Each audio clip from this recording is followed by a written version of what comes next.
almost everything that I've handed out is not going to appear. And also the things that you were sent, or I believe I was told you were going to be sent some handouts by an attachment email if you were signed up from this. You'll get them. I'll make reference to those too. And some of that material is these are things I wanted you to actually be able to put your eyes on now. Some of this is, in fact, included in the emails that you're going to, I guess, receive. So that's, there's some handouts if you'd like to take. Yeah, so one thing I wanted to say up front was that the architecture of equanimity, I think, is a somewhat confusing title for the workshop insofar as one might wonder, is it about architecture, as in the built environment, and how is architecture equanimous? But what I did was I used the word architecture to suggest that what I would be doing is kind of building an understanding of the concept by looking at its specific elements or a number of its elements. We won't be able to exhaust all of those in 3 hours, but my hope is that we would do some of this building together. So I'd like to hear, from you at many different points. And what I'd, ultimately like to do is just allow an understanding of equanimity to kind of unfold somewhat organically. Obviously, I have to organize this. I'll give you an idea of how I have organized it, and just kind of letting various aspects and defining characteristics of equanimity just kind of emerge that way. That was the ideal that I had in mind, but we'll see how we can execute that. So what I want to do today is kind of guide you to the value of equanimity and its place in helping our clients, our patients, and I think ourselves, to come to ultimately a more flexible way of seeing the world. So if you're keeping track, that's definition number one of equanimity, a flexible way of seeing the world. And it really is a nice encompassing way to understand equanimity, and one that I'll refine. So what I'm going to propose at the outset here is that we could understand equanimity by contrasting it with things that are disequanimous. So kind of like defining it, what it is, by defining what it is not. So first, what I'll do is, with your contributions, is think about the difference between seeing the world through the lens of PTSD and seeing the world through the lens of mindfulness, which I'm assuming you have a decent familiarity with both of those, or more than decent. So that will generate a kind of discussion of where equanimity is situated in relation to a PTSD way of seeing the world and a mindful way of seeing the world.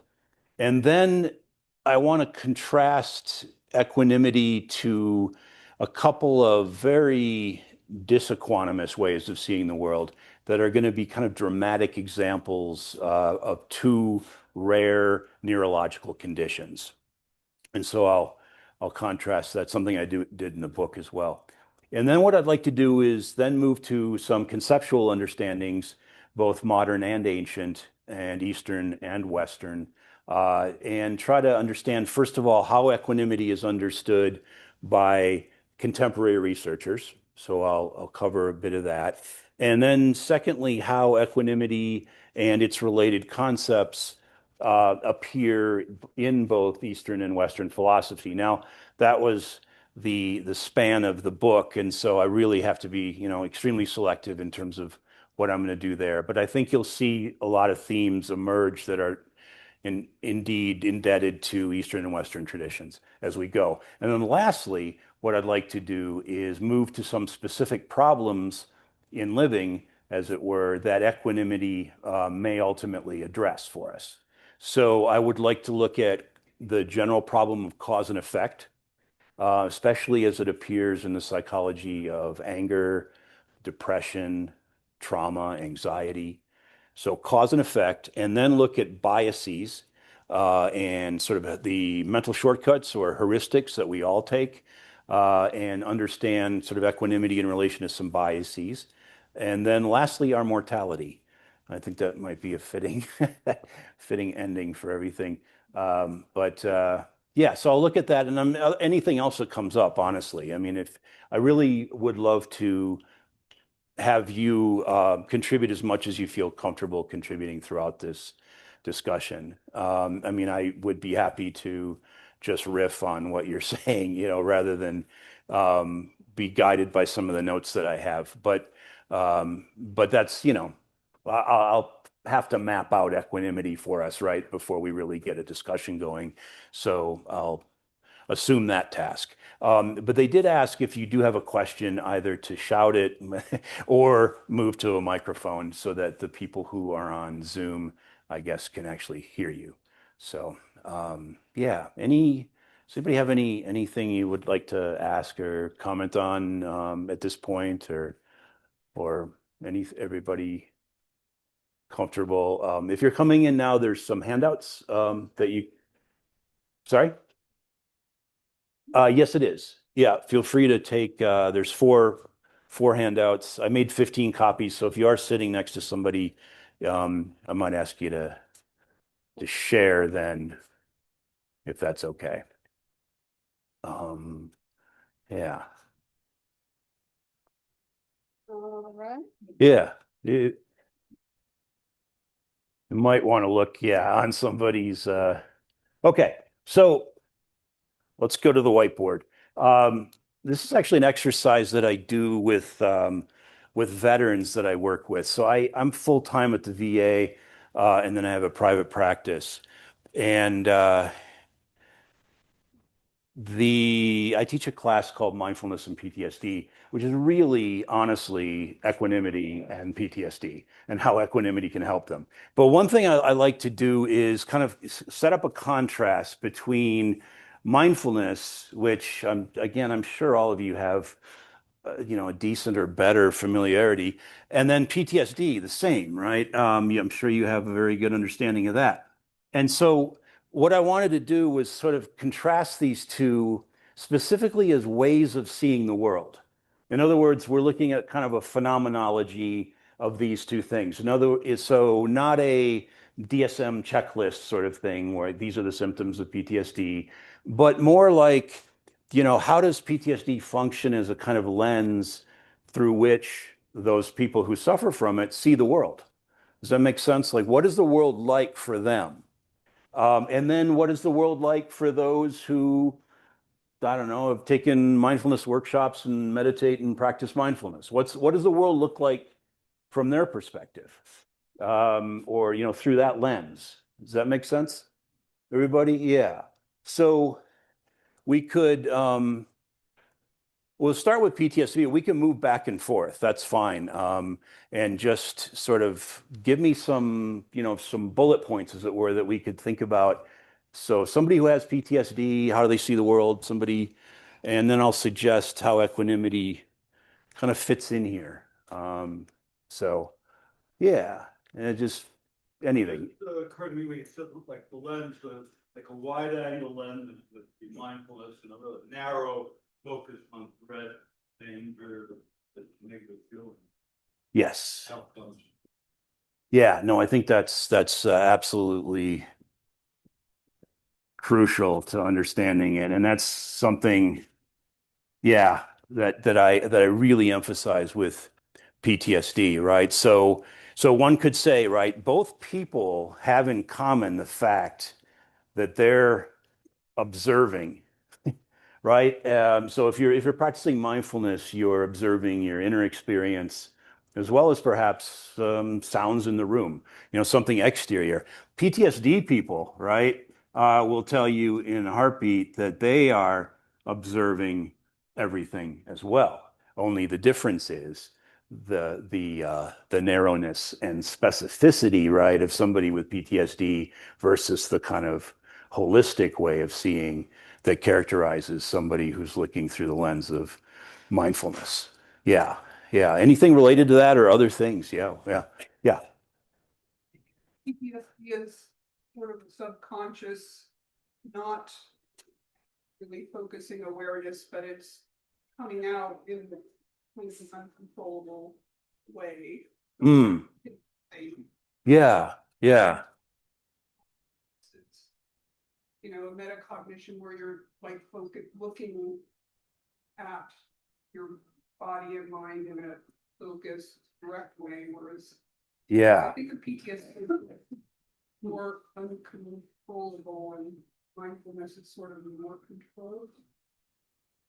The hyper alert versus yes. Right. Yeah. How about intentional? Would that work for you? Yeah. That's one of the things that they always emphasize, right? When teaching mindfulness is like, I form the intention to observe my body sensations, my thoughts, my feelings. Yeah. Yeah. General position. Interpret things in the world, I think PTSD and one of them, I tend to have more of an internal focus of control in general. If they have to feel like they're in control and they're very they can't control the situation, right? Hmm. I think people are the mind person, kind of take these feelings and control with conscious and have them on external. Yeah. Yeah. Yeah. No, that's a, Because people are watching by. oh, well, I'll summarize as I put it on the board. Is that okay? Right.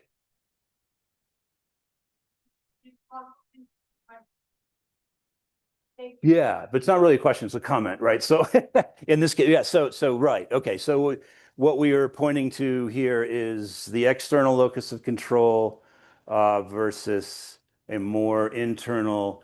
And what I like to think of with PTSD specifically is that there is to an imperative nature to it, which is a big deal for me as I think about equanimity, because equanimity is a release from that imperative. And I'll talk about that. I'm not sure mindfulness is a release from that imperative if you're forming an intentionality to, right? So there's that. And that's one of the differences between mindfulness and equanimity. Equanimity is much more free-ranging, open, spontaneous, and mindfulness, yeah, has a great deal of control as well. But I think this serves as a general way to understand this. But certainly, I mean, because we can certainly say people with PTSD feel it absolutely necessary to see the world the way they're seeing it, right? So to scan a room, to look for, where people are sitting, where are the exits, where are the windows, whose hands are visible. Does anybody look sort of suspicious? Is that something over here you could put is a kind of suspiciousness in general. Again, we're making generalizations, but I think they hold. Um, Mindfulness would be something more like perhaps the word curiosity would serve. Um, Certainly, that's something that's indicates a kind of openness to the world that you don't see with PTSD typically, because again, that narrow lens is operating. Um, the way I like to actually put that is this is spotlight consciousness at work, and this is floodlight consciousness. And floodlight consciousness to somebody with PTSD can be absolutely terrifying. Yes, and then we'll go back What to about on the PTSD side, uh, anxiety or anxiousness, agitation? agitate. Yeah, yeah. How would you think that would affect the way they see the world? Um, you're certainly right. They're Fearful? fearful. That's a fear. So certainly what we know about PTSD is that it's a fear-based way of engaging with the world. And it is interested in precisely those things that a scanning system would be interested in if it's based on survival, as it is, right? It's going to be very interested in what might pose a threat in a situation, whereas mindfulness would be, yeah, more again. We're repeating, but we're just using kind of synonyms as well, but that's fine, and that's great. A kind of open way of seeing the world, more open, not totally, not perfectly, by any means, but it doesn't have that fear-based component where it's like if you think of like sonar, on the bottom of a ship or something. The sonar is interested in rocks and things that are going to pose a threat to that ship. But what's the sonar going to miss? Of course, all the beautiful fish in the sea and the color of the coral, and it doesn't care about that. The sonar is only interested in what might pose a threat to the hull of the ship. So, yeah. I want to leave out, I think, the intensity of affect for low to moderate emotion affect. That's the much more high intense. Yeah. So how would you think that would affect the way you see the world? If we just Well, I think like, if you're mindful, I think you're able to keep equanimity, which would be to keep your affect at a low to moderate level, okay. as opposed to Yeah. PTSD, where your affect is 0 to 100, highly intense. So even and low versus, yeah, kind of peaky, Intense is my point, very intense and very, high yeah, level. yeah. Oh, you had something you wanted to, Awareness and non-judgmental.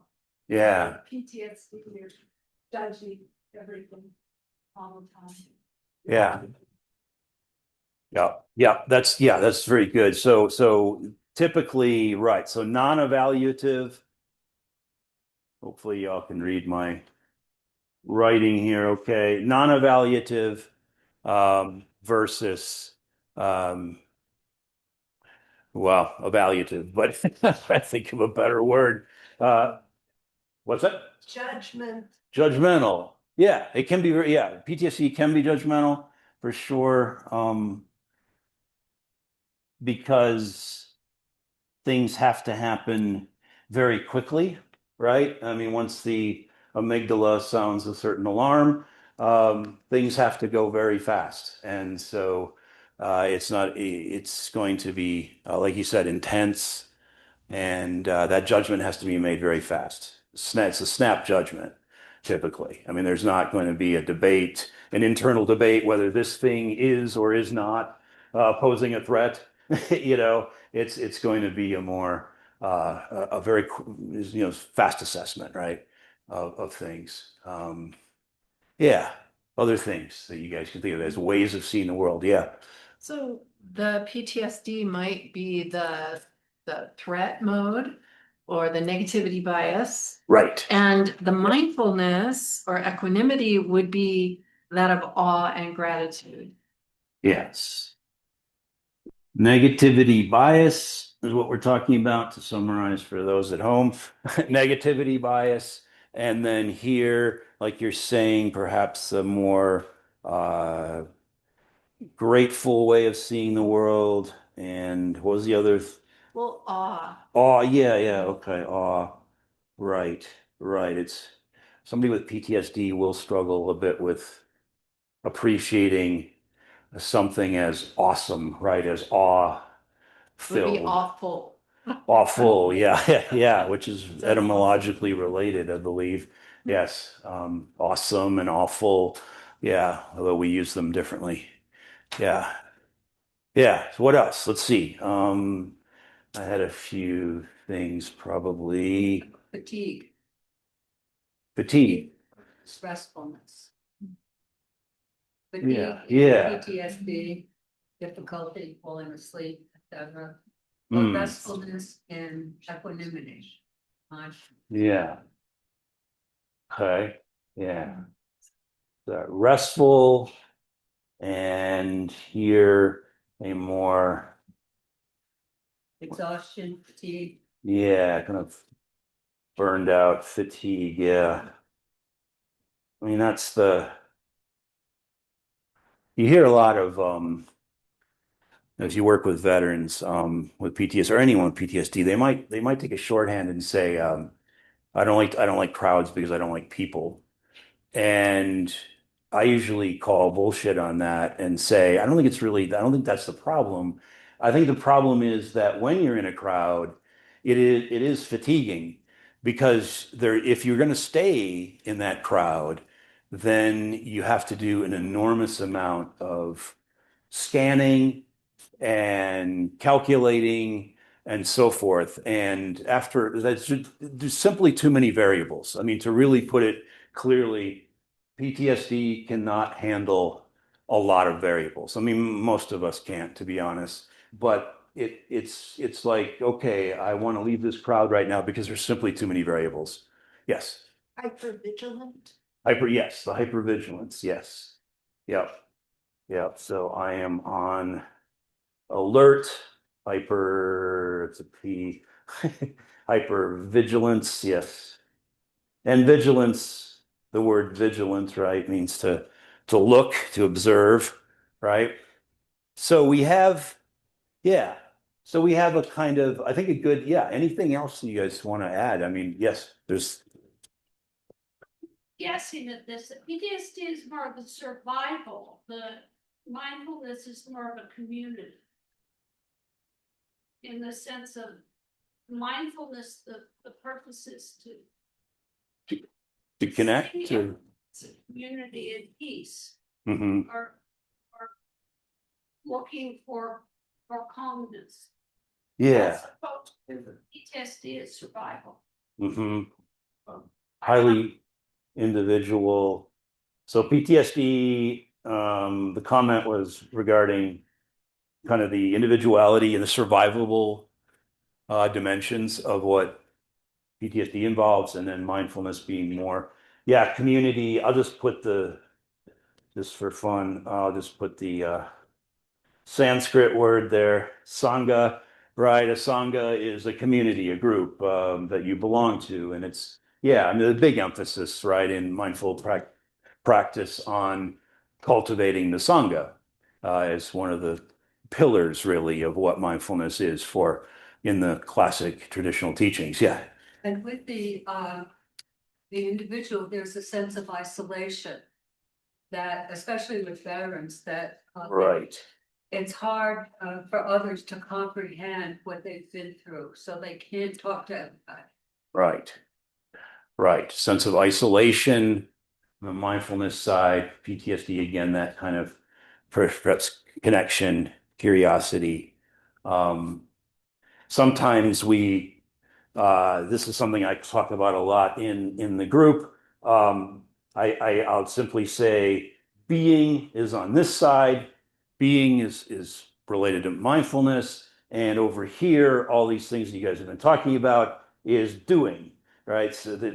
And that's a classic distinction between mindfulness and our ordinary, honestly, it doesn't have to be PTSD. Our ordinary ways of seeing the world are very much about doing, right? We want to, for example, interpret everything. On the mindfulness side, yeah, no, we're not interpreting. We're just noting what's there. We're not arguing with what's there. PTSD people might argue that'd be a form of doing. So I'm just making a big distinction there, doing and being. Yeah, Jordan. Yeah, Mike, I was thinking when I'm reading these lists that thinking about the equanimous goal of flexibility, Yeah. and that the mindful list we have is a tall order for us humans. Yes. And that when I'm most equanimous, I can move back and forth and embody the tighter parts of myself without them dominating me. And that's what helps me stay more mindful. Yeah, precisely. That's he stole my. Yeah, I know Jordan, so you might think we didn't. That's coming out of the brilliant mind of Jordan. What's that? Well, No, no, not at all. And that's precisely what I will get to say in a moment is that yes, equanimity is the capacity to switch back and forth between those. Like we would switch back and forth between, figure and ground. Like when we, the famous, everybody has seen it, the Rubens vase, right? You got two faces looking at each other, and if you look another way, you got a vase. Well, you can't see both at the same time. If you think you can, you're just making a super rapid oscillation between the two, right? But they can switch places. We can do that. Some of those tricks, those eye games, are difficult. In fact, it takes you a while. You have to look at it and kind of study it, and then your mind can make that switch between, the old woman and the young woman or something like that. And you're like, oh, I see it now. It's her nose, and you know, but that's what equanimity would be, is a fluidness that allows you to switch between different registers and including PTSD. So this is why, at least with the veterans I work with, it's very important for me to emphasize that PTSD is not something that you have to discard, right? PTSD is not the problem, really. It's the fact that you are stuck in your PTSD.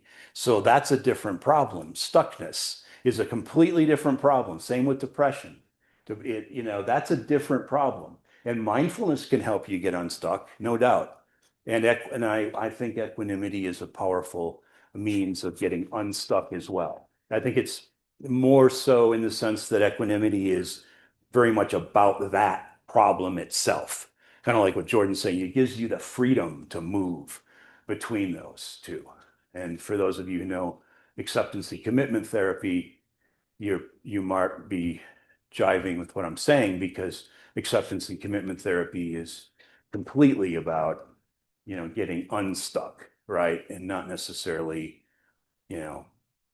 saying goodbye to our symptoms.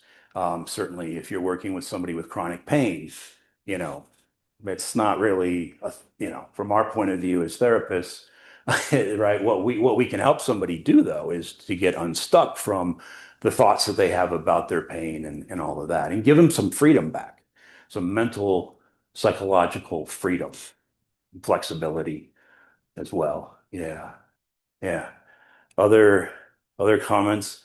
So yeah, I think we could produce more synonyms, right, of these things, and or very closely related ideas, and expand the distinction between those two, and see if there's anything I wanted to emphasize here.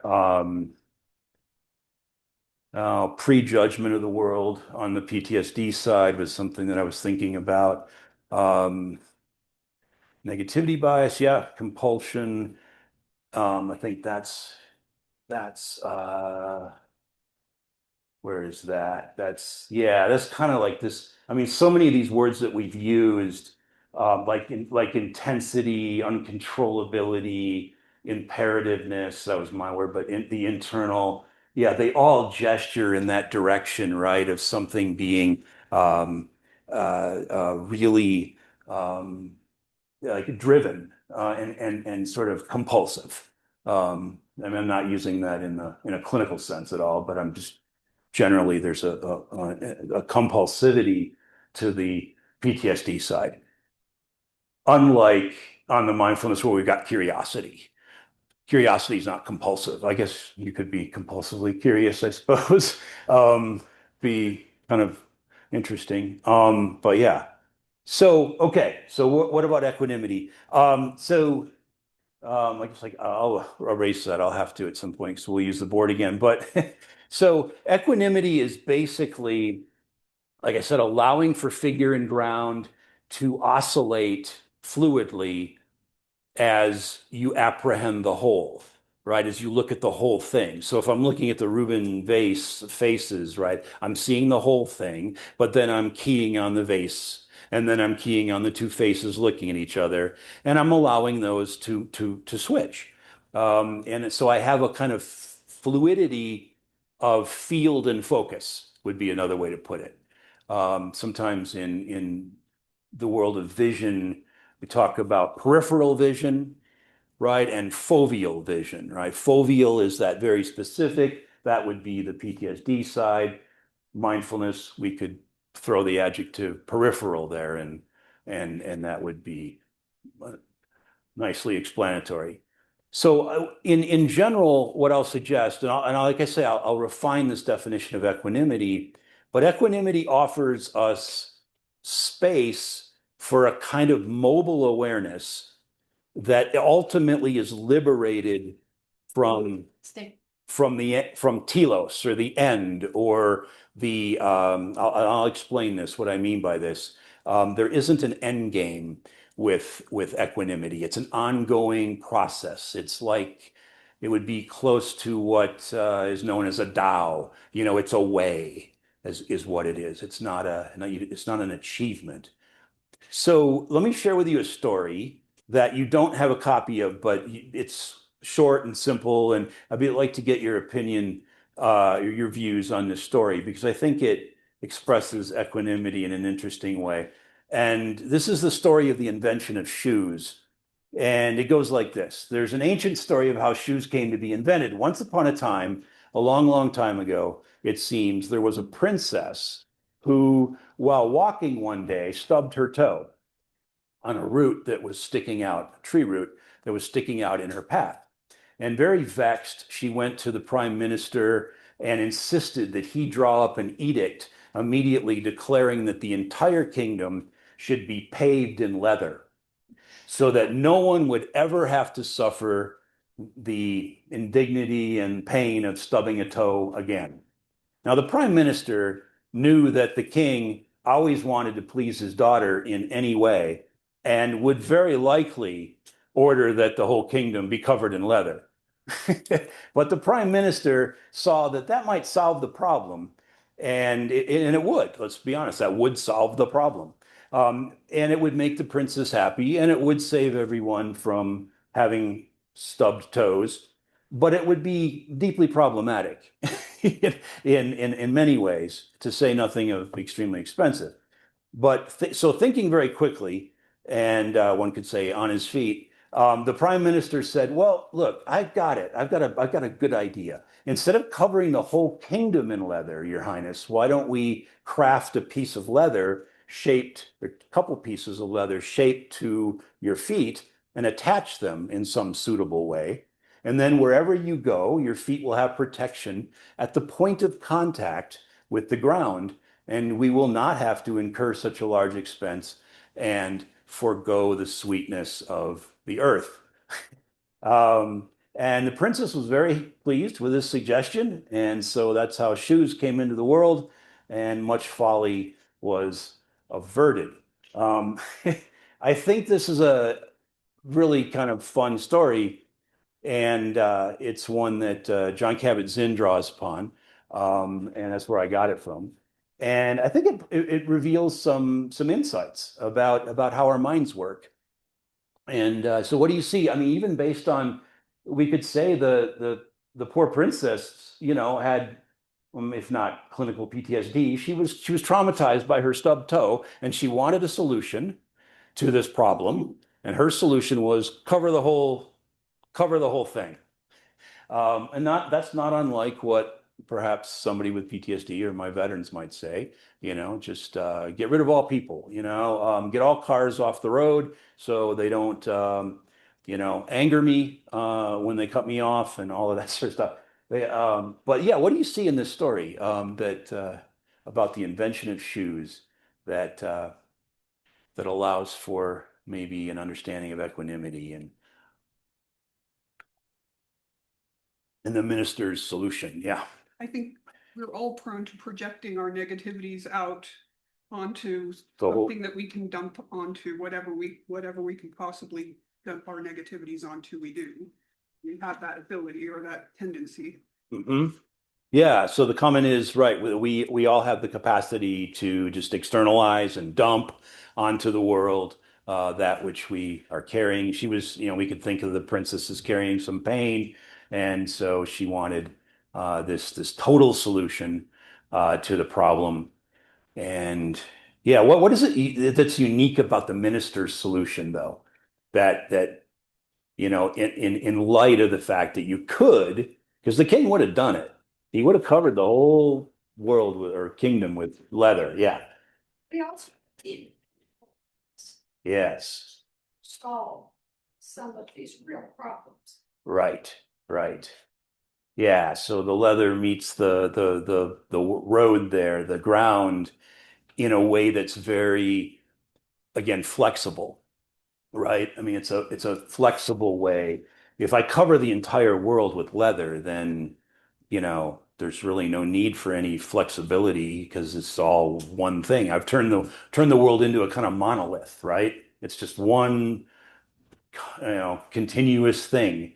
Whereas the minister's solution is brilliant because it's basically saying, look, put on these shoes, and then wherever you walk, you'll encounter whatever you encounter, whatever you step on, and presumably some things, won't be pleasant even with shoes. Not, it wasn't a one size fits all kind of solution where you just cover the planet or cover the kingdom. And so equanimity is, I think, a nice way of saying that it's got that mobility to it, and it can fluidly notice, for example, both the pleasant and the unpleasant. Right. And I know that sounds like mindfulness, but what the difference, I think, is that it's that element of absolute fluidity, and that's something I'll come back to in different ways. But yeah, okay. So I'll spare you some things on mindfulness because I think everybody's pretty clear about what that is. Okay, so I said I would contrast it not with, and this will again, I think, contribute to an understanding of what equanimity is if we think about what it is not. And I'll go kind of, like I said, dramatic in terms of what it is not, with two rare neurological conditions. And if you're an MD, you might know these, or you just might know them anyway, but they're not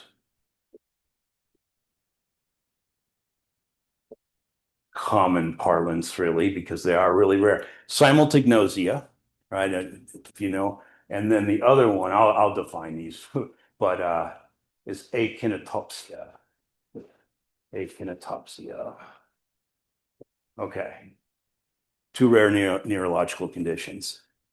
I think they bring before us very instructive counterexamples to equanimity's agile perspectivism, right? And that's sort of the thing with the princess in her shoes. She has an agility now, with the shoes.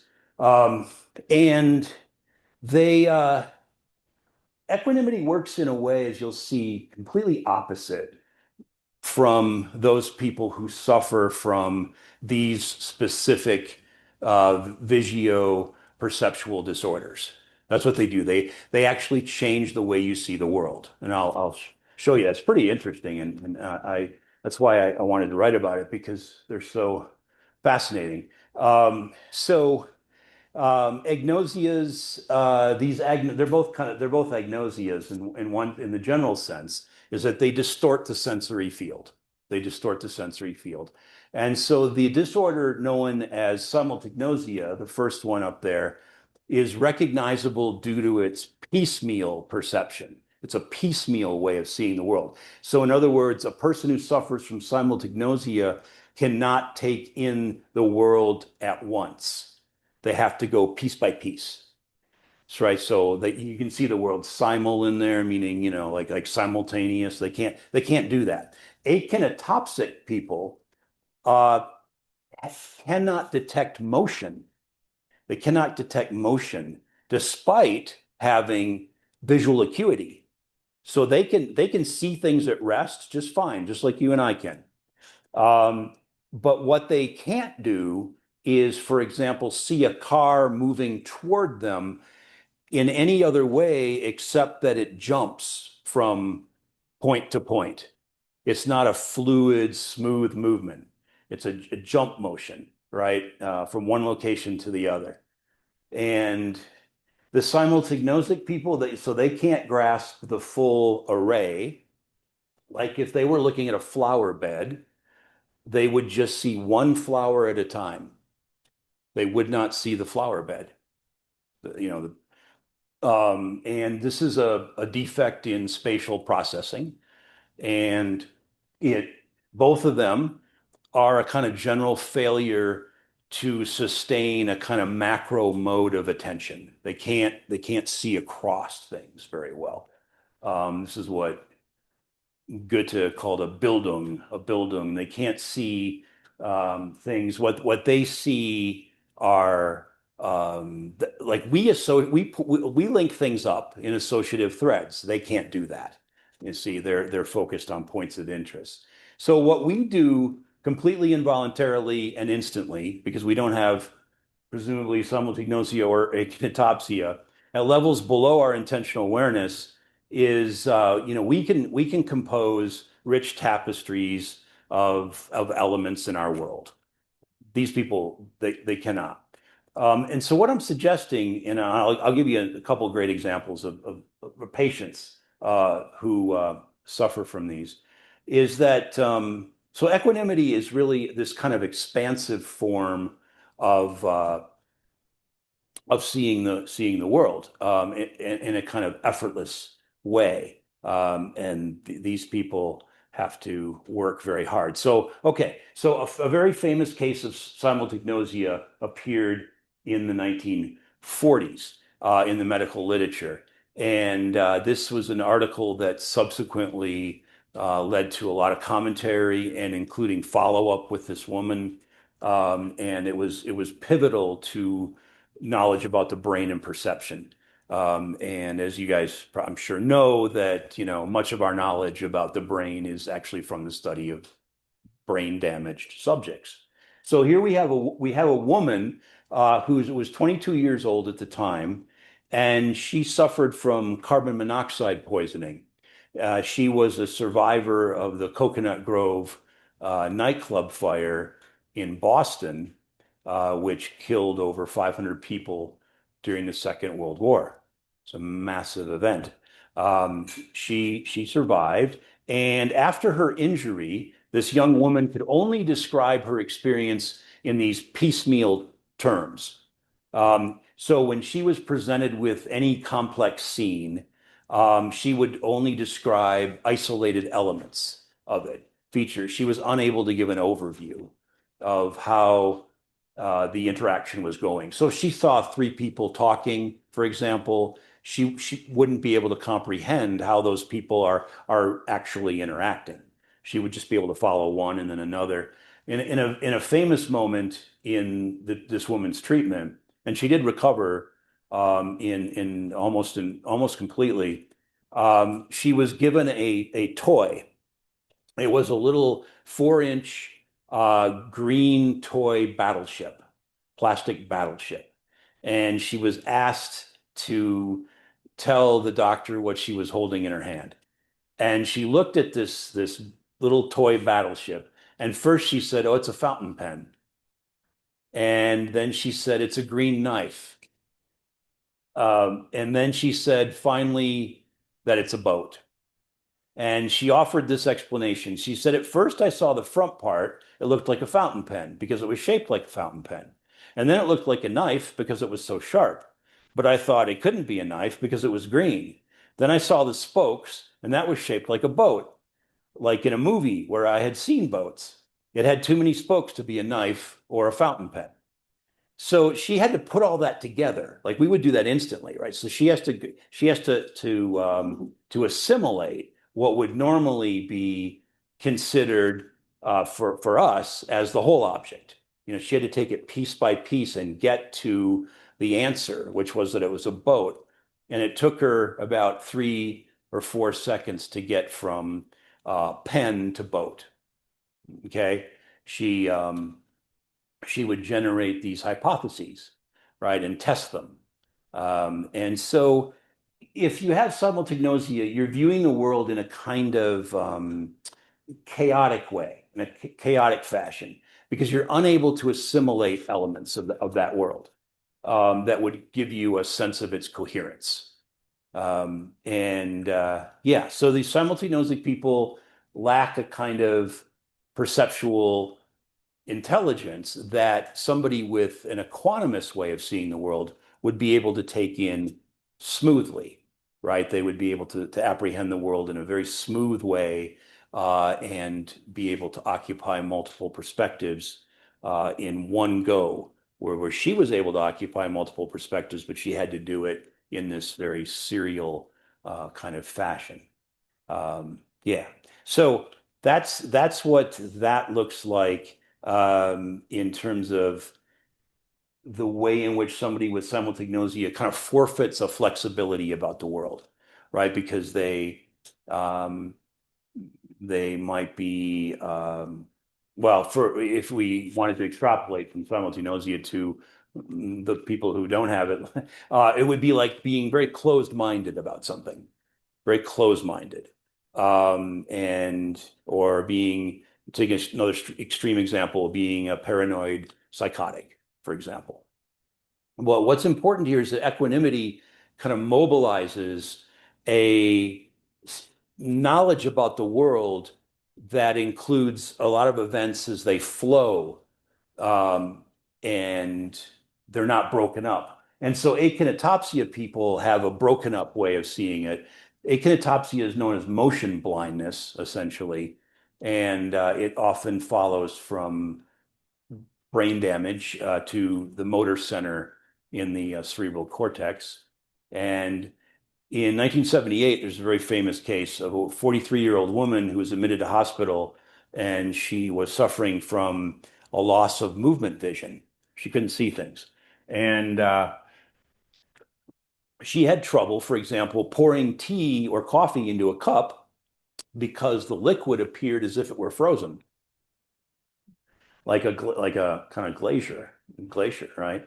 And as a result, she couldn't stop pouring at the right time since she was unable to perceive movement.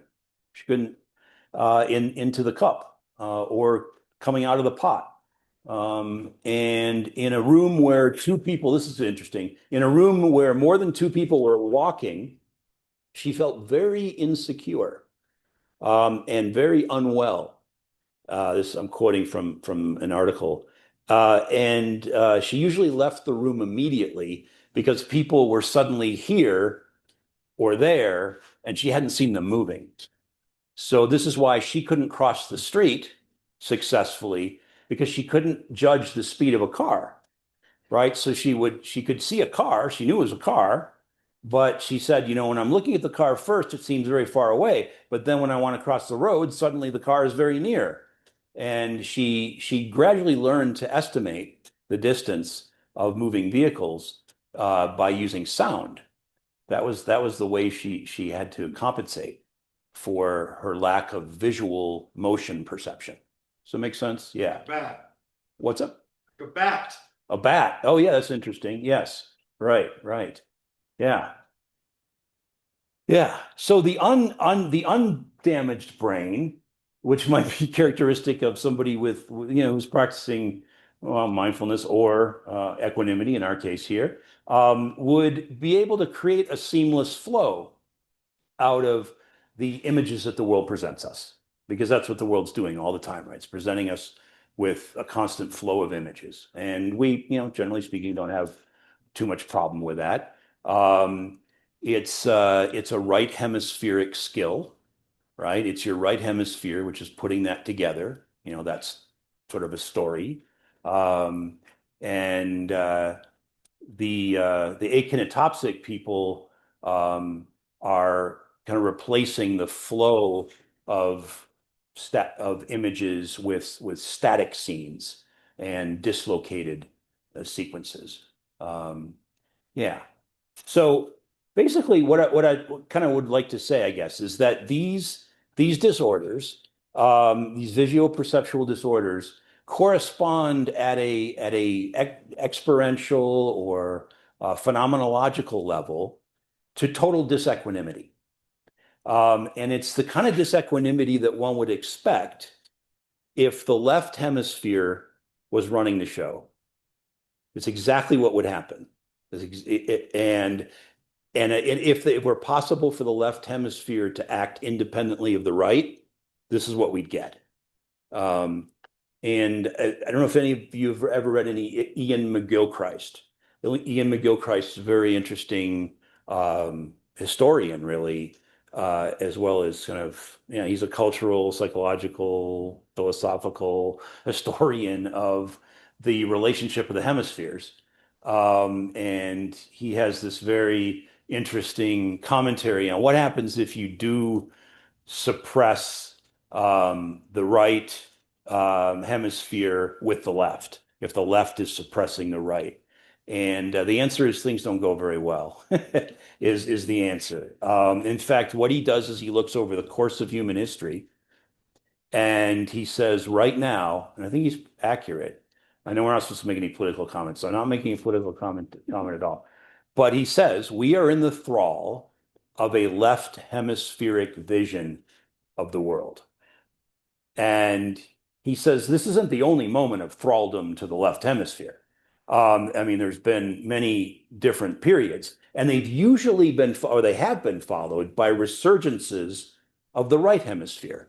So the Romantic period, Romantic poets in the early 19th century marked a resurgence of the right hemisphere.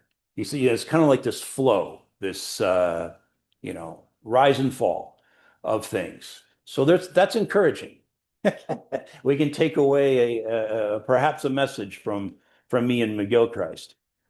But one of the clear and present dangers of the right hemisphere, of the left hemispheric view, the strictly left hemispheric view, is what I would suggest equanimity offers an antidote, very specifically.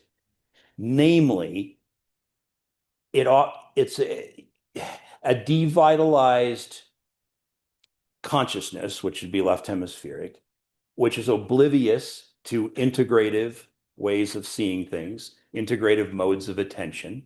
Equanimity offers an antidote to that. It offers a different way of seeing. It offers a way of seeing relationally. It offers a way of seeing perspectively. There we go.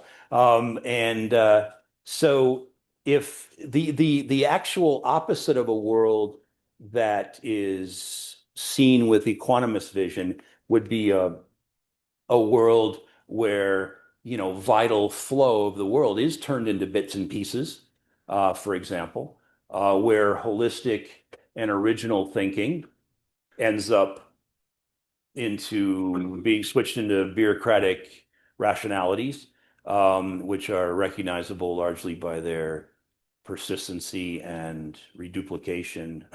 And basically what he says is that, a world that's dominated by the left hemispheric vision resonates very eerily, as he points out, with these neurological patients that I'm describing, who are seeing the world in pieces, and they're not seeing the whole thing.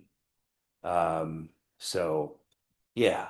So the real question, and we can tell. Let's take a break. So Oh, good. I thought I was speaking for like 2 hours already. That's great. This hour, we'll take a break. So the question here that I'll leave you with, and we'll circle back to, is truly what a harmoniously functioning mind, an equanimous mind, in my terms, would actually look like, right? So if we kind of think about what these guys look like, I think the real question is, what happens if you have a brain, for example, that can switch easily between right and left, right? And that would be one way to just think about this, right? And so it's an equanimous person wouldn't be a left dominated, clearly, like we were describing, nor would an equanimous person be a right dominated. They would have the mobility to switch back and forth between those two. Yeah, so I think one way to think about this is to think about what possibilities there are for switching back and forth between the left and the right brain, which is ideally what all of us do. But we can certainly be dominated by one or the other. And I think we could probably line up, in a way, if we wanted to, sort of disorders that might correspond more to right hemispheric, and disorders that are more left hemispheric. In so the paranoid schizophrenia, left hemispheric, that kind of thing. Yeah. So yeah, anybody have any thoughts or comments about that? We'll look at just briefly, well, yeah, somewhat briefly, how equanimity has been figured in the current literature on the subject. And that'll open up some of these same questions. But yeah. Jung used to say that Western culture is dominated by thinking, that we're all cut off right here. Yeah, right. Too much in our heads. Yes, right. Yeah, think of the famous book by Stephen Hayes, right? Get out of your mind and into your life. Um, yeah, we are very cerebral. Um, yeah, I think mindfulness was meant to address some of that as well. But one of the things that's surprising. So, okay, so in the traditions that some of you might be familiar with, the Buddhist traditions, um, there are four highest practices, and I know they're called the abodes and the Brahma Viharas, and the one that gets the most emphasis, no doubt, in the West, is compassion and self-compassion. And that's considered, it's one of the four highest practices. Um, and and then of course there's metta, which is loving kindness, right? And usually translated that way to others. And then there's sympathetic joy, which is if somebody else has, say, some happiness, some good fortune, some joy in their life, you're able to participate in it as well. That one, less emphasis. These two get hit really hard. Lots of books, lots of best-selling books, Tara Brach, etc. And then there's equanimity. Equanimity gets the lowest amount of treatment of the Brahma Viharas. Interestingly, this is the fourth Brahma Vihara, and it's considered the highest. And when the Buddha started and when the Buddha died, he was practicing equanimity, according to the legends around that. But so surprisingly, equanimity has not gotten a lot of attention in Western mindfulness literature, whether it's the scientific literature, maybe the psychological, the psychiatric, the neurobiological stuff. And it's not gotten a lot of attention, even specific to specific traditions of contemplative practice, whether, we're talking Zen or, yeah, sorry, you guys started, insight meditation, that sort of thing. But by comparison, like I said, karuna, the compassion, metta, loving kindness, have gotten the most attention among the sublime attitudes. Now, what I tried to do in the book that I wrote was kind of offer a kind of synoptic philosophical study of it, rather than just say, a paragraph or at most a chapter, which is what typically appears, and try to figure out a vocabulary for talking about equanimity. And so what I'd like to do right now is just give you a kind of outline briefly of three rather recent papers, and they're important papers that attempt to define what equanimity is.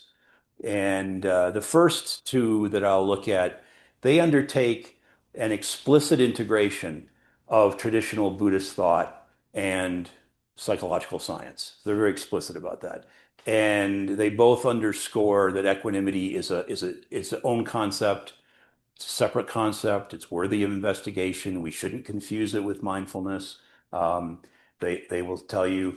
And the third builds on the work of the first two. It comes last chronologically, and it tests a specific hypothesis regarding how equanimity can actually offer us a way out of what they describe as approach and avoidance tendencies, right? The tendency to approach, the tendency to avoid, and how it offers a kind of solution. Okay, so if in your mailing that you'll get there, you'll get a bibliography, and these articles are going to be in your bibliography. So the first one was an article from 2015 by DeBoer and colleagues. And what they did is they looked at the psychological state of equanimity from the perspective of how it might best be defined as something distinct from mindfulness. That was really their mission. How do we separate those two out? Because if you're going to do quantitative research, right, you've got to be able to separate those. Although, you know, if you want results that say something meaningful about equanimity, you have to make an argument that it's its own concept. And so what they here's their definition. They say equanimity is, quote, an even-minded mental state or dispositional tendency toward all experience or objects, regardless of their affective valence, meaning pleasant, unpleasant, or neutral, or source, regardless of source or affective valence. And so their definition turns on this state of even-mindedness. That's really what they emphasize. And I'll say why I think there might be a problem with that, but it's okay. So they talk about a sense of calmness, a sense of stability, composure. This might resonate with anybody who studied Stoicism, ataraxia, that kind of thing, a kind of deep-seated composure in the face of challenges.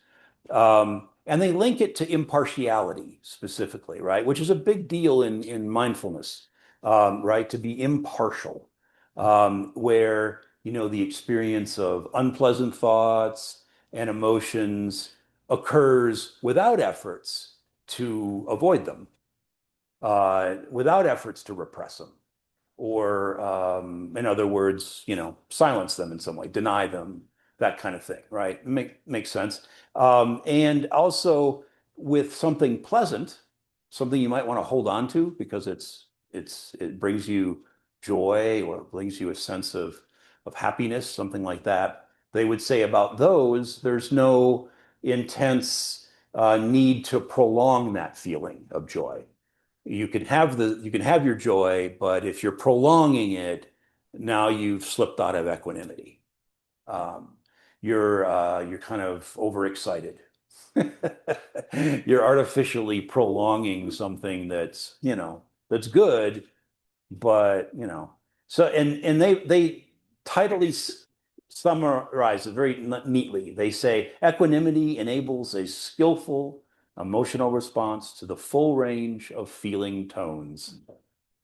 And they say if you can skillfully maintain a balanced or even-minded response to stimuli that are provocative to you in some way, either because they're pulling you in or they're pushing you away, then you have the capacity, if you're equanimous, to regulate yourself emotionally and to be less likely to rely on coping strategies that for some people are habitual and for some people are unhelpful or harmful, like, I don't know, like using drugs to avoid maybe aggression or anger or something like that.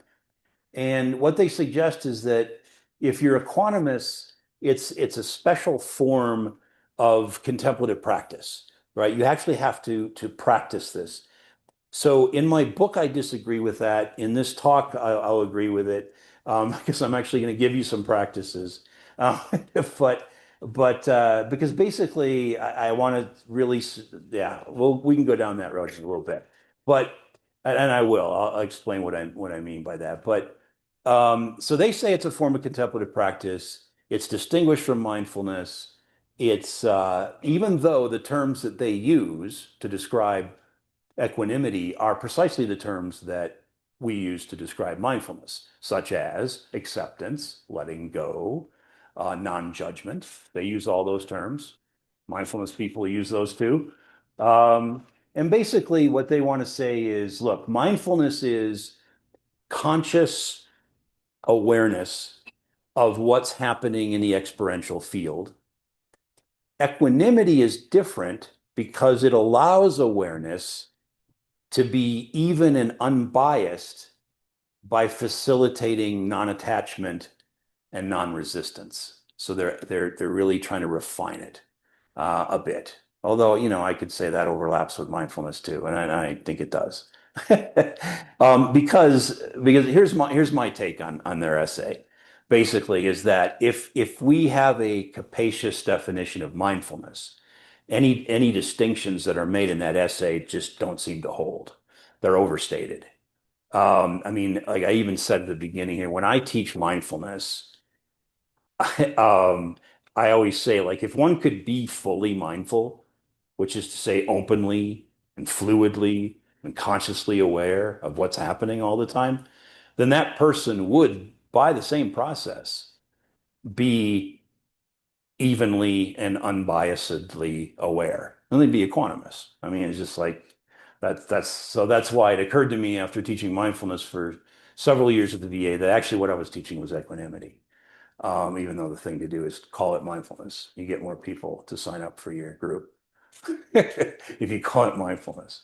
And more referrals. You'll get more referrals. If I created an equanimity group, I'm not sure I'd get a lot of referrals, and not as many, unless they knew me personally. But and I think this is because in order to maintain open awareness, consciousness has to do something which I think is really important to equanimity. It has to sweep over the field, the experiential field. It got to sweep over. And even if that's as relatively specific and delimited as like how my out breath changes over to my in breath and how my in breath changes over to my out breath and how there's a pause between those two, or as expansive and complex as like sitting in a box seat at a stadium watching a sports game, where you can command a view of the field and almost, everything going on. And so when you rove over your field of experience, equanimity operates without stopping, right? It doesn't attach to something necessarily, and it doesn't detour, it doesn't resist something.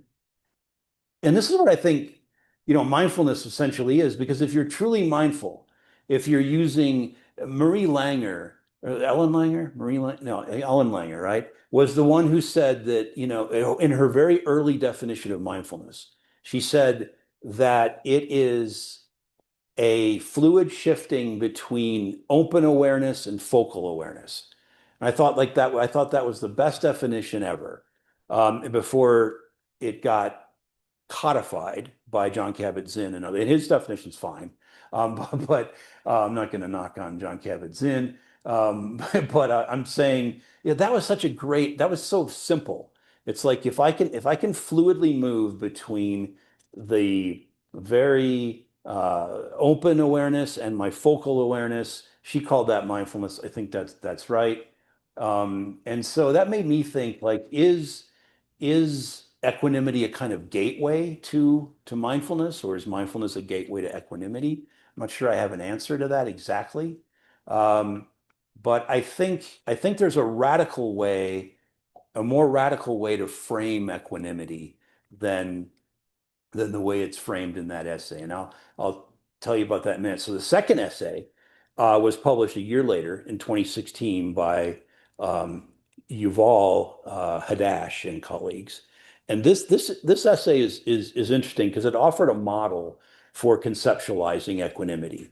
And they called the model the decoupling model. That was their term, decoupling. And basically what they said is desire, when you're equanimous, desire gets detached from wanting and from having to prolong a pleasant experience only because it's pleasant. And your desire gets attached from avoiding or stopping an unpleasant experience because it's unpleasant. So they're decoupled. They they could have used the word detach, but I think decoupling works fine. It's a little more awkward, I suppose, as a word than it is. But basically, what they say, here's what they said. They said equanimity manifests as both, quote, an intentional attitude of acceptance, close quote, toward any experience, regardless of its agreeable or disagreeable tonality, and, quote, a reduced automatic reactivity to such tonalities, pleasant or unpleasant.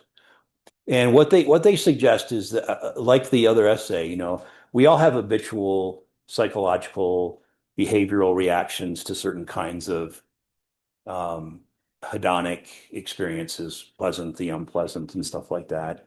And equanimity, they suggest, suspends that. You're suspending your automatic reactivity to that which is pleasant. Question is, can that actually be done? I don't know.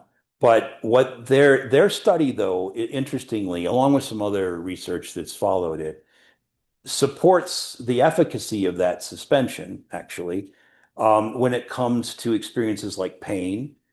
And I did send everybody an equanimity practice for chronic pain. And hopefully you find that useful. Whether you have chronic pain or whether you have patience, it's a nice practice.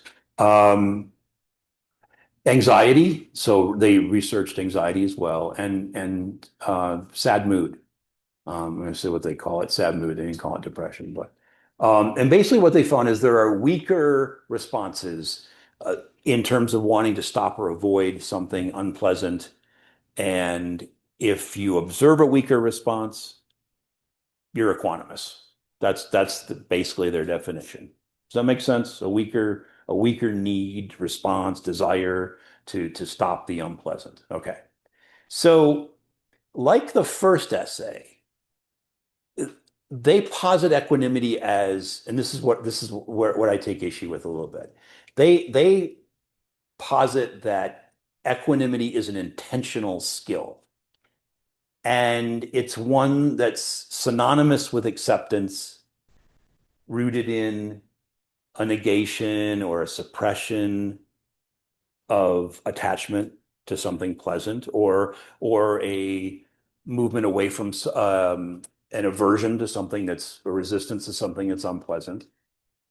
And I think this is what I wanted to argue, is that acceptance as you practice it in equanimity, though, doesn't mean merely delaying or denying our desire to attach to what is pleasant or resist that which is unpleasant, for the simple reason that equanimity allows for something more profound, I think, which is the acceptance of an intimate coupling, not a decoupling, a coupling or a coexistence of pleasure and unpleasure, for example.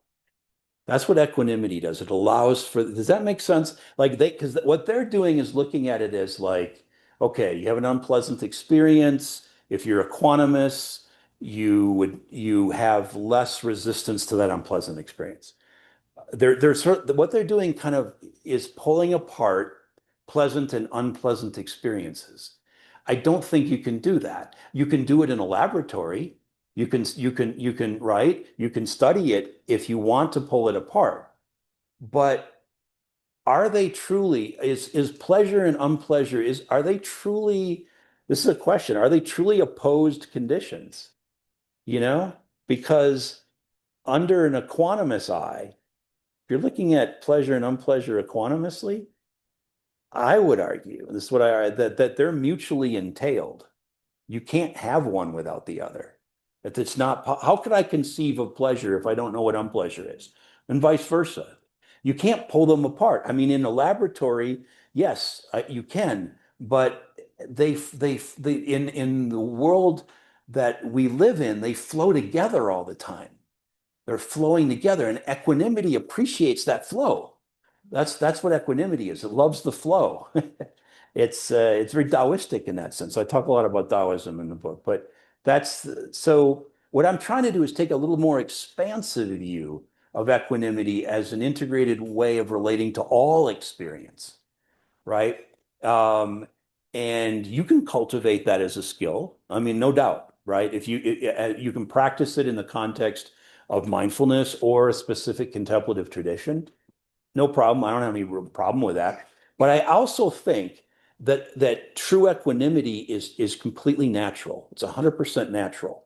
It's like a way of just as I like to say, it's like opening your eyes and then moving your eyes, like you wake up, okay? And you just open your eyes and you just move your eyes, looking around, right? Not out of a sense of any pointed interest, but simply because you're awake.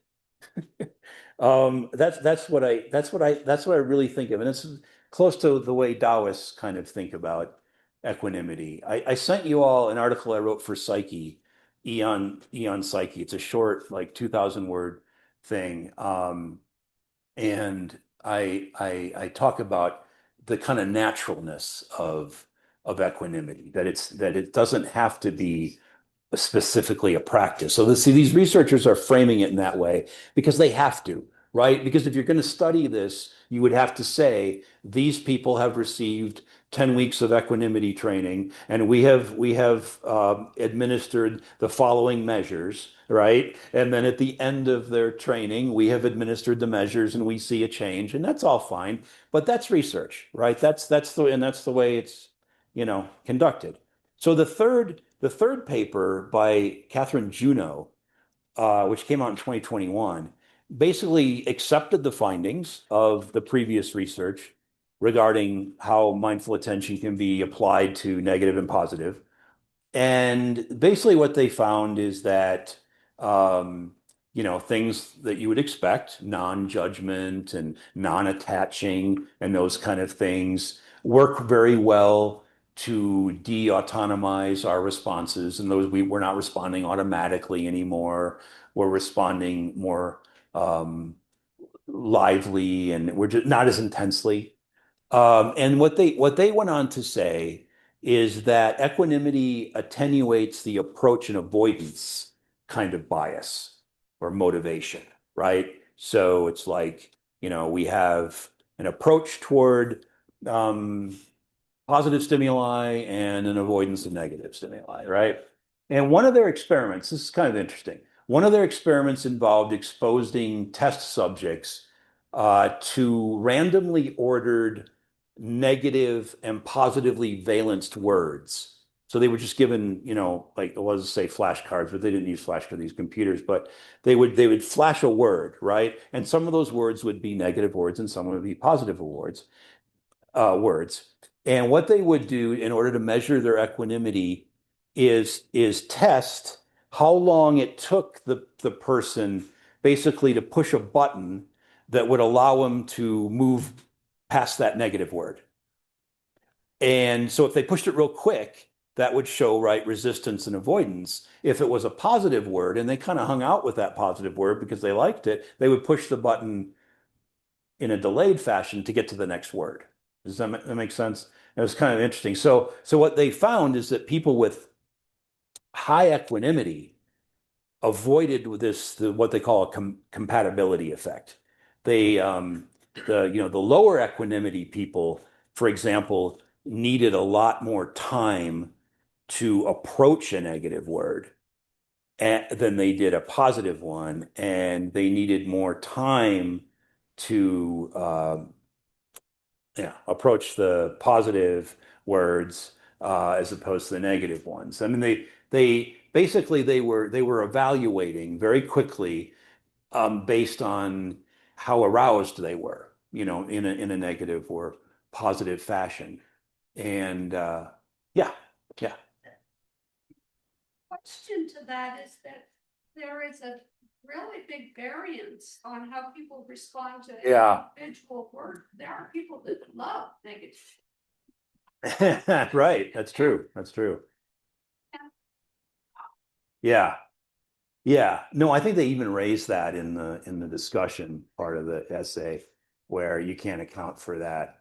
But they were just observing this kind of general trend where equanimity, in their view, was modifying the evaluation of positive and negative stimuli. But you're right. I mean, what is positive and what's negative is the deeper question. Um, and yeah, so they were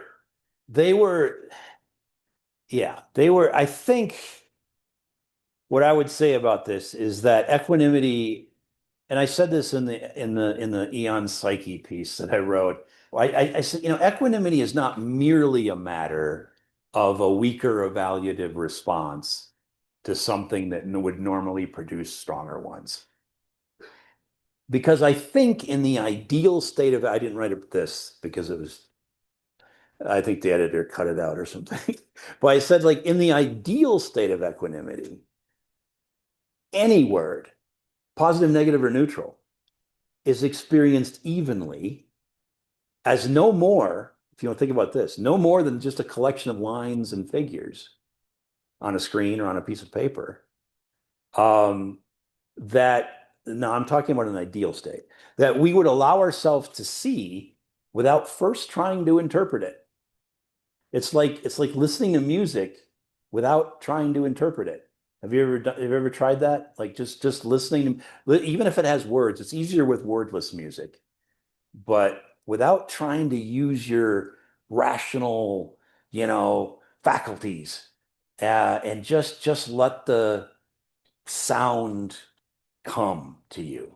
Um, it's like if you're looking at a piece of paper or a board here, and you see the word Brahmavihara, and instead of like immediately going to all the things that you might know about the history of Buddhism or so on, your brain's going to take care of that automatically. I mean, if you know the language, you might not know that word because it's Sanskrit.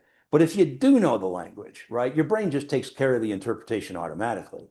I mean, that's just what's done, right?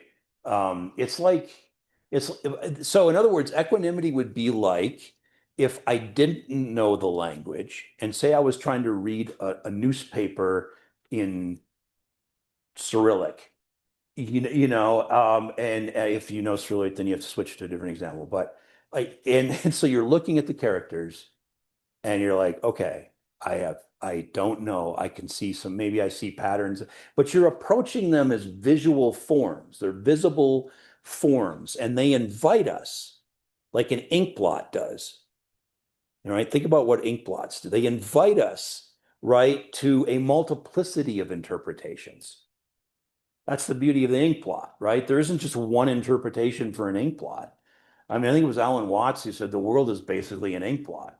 It's just like however, and you're looking at it and you're determining what this flow of shapes, figures, lines, darkness, light, you're just doing that. And I think that's kind of what equanimous seeing is. It's where form and content are of equal interest. You're equally interested in them. And form kind of maybe balances out the usual primacy that meaning has for us. Like I said, we want to interpret. We're brilliant interpreters of our world, and much to our detriment. And there are many people who said, that this Susan Sontag famously said that the world is impoverished. That's her word, impoverished, as a result of our interpretive impulse. We just want to, it actually takes away from the world. I think she's right. I think yeah. So again, you can't have figures and on a page, for example, and the different geometries of languages and all that, right? You can't have it without the background against which it stands, right? And the only way you can read the word Brahmavihara is because I have space between the letters and it's black against white. That's why that's how you are taking that in, right? But what's interesting with equanimity is that both would be happening simultaneously.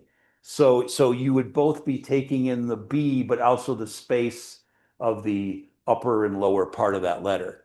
You'd be taking that in too. The lines and the curves would stand out. Here's a good analogy for you, like figures on a rug. Figures on a rug, right? If a figure is on a rug, it's complementary with its background. It isn't, right? It goes with the background. I mean, and if you're looking at a rug, like the one below your feet, you're equally paying attention to the pattern and the background. So you could actually argue the background is the pattern. Well, I mean, what is the pattern on this rug that we all have at our feet right now? What is it? Is it the brown, the yellow, the blue, and the red, and the kind of what is this kind of a southwestern sort of motif here, like everything in Santa Fe? I mean, it's very Santa Fe carpet. No offense to that. I think it's cool actually, but it's both, right? It all goes together, and that's what like if you're looking at the carpet equanimously, that's what you would say. Like, okay, I can't say legitimately that the yellow shapes with the brown around it are more important than the quote blank background against which it sits. You wouldn't be able to see the world that way. So does that make sense? Like, in other words, the beauty of equanimity is it releases you from the imperative of making a choice based on the divisions that we often make between labeling something one way as opposed to another way, as like negative versus positive or pleasant versus unpleasant. That I think is the deeper meaning of equanimity, and that's what's not in those essays, right? Because what they're talking about are how are humans, how are subjects responding to pleasant things, and how are they responding to unpleasant things, and maybe equanimity is defined by how that's going. What I would say is that there's no choice to be made. There's no between the negative and the positive in the first place. We're actually released from the imperative of having to distinguish whether this object stimulates me one way or whether it stimulates me the other way. Does that make sense?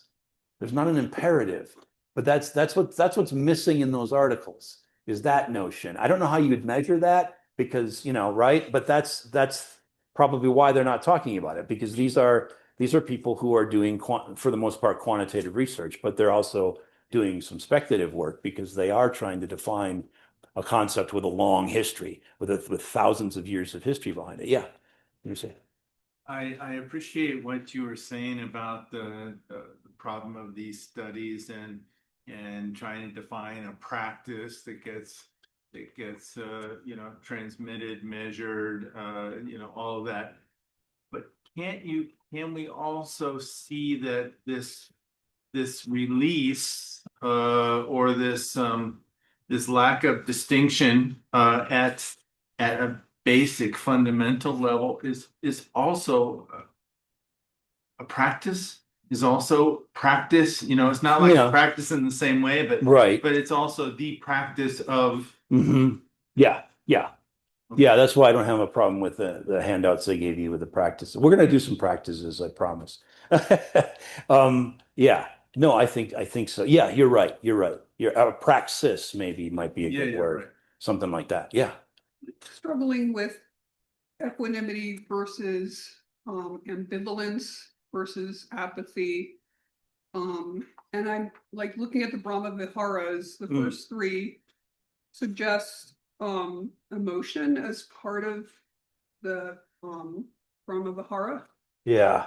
And the way that you've been describing equanimity seems like not involving too much emotion. And I'm also curious from your VA background how you see SSRIs in relationship to equanimity.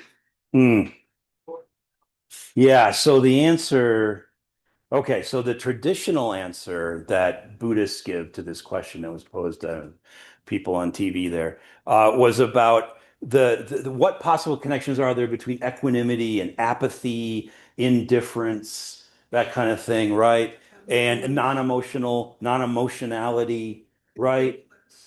Ambivalent. Yeah, that was your other word. That's a good one. Ambivalence. Yeah, which is very different. Positive things.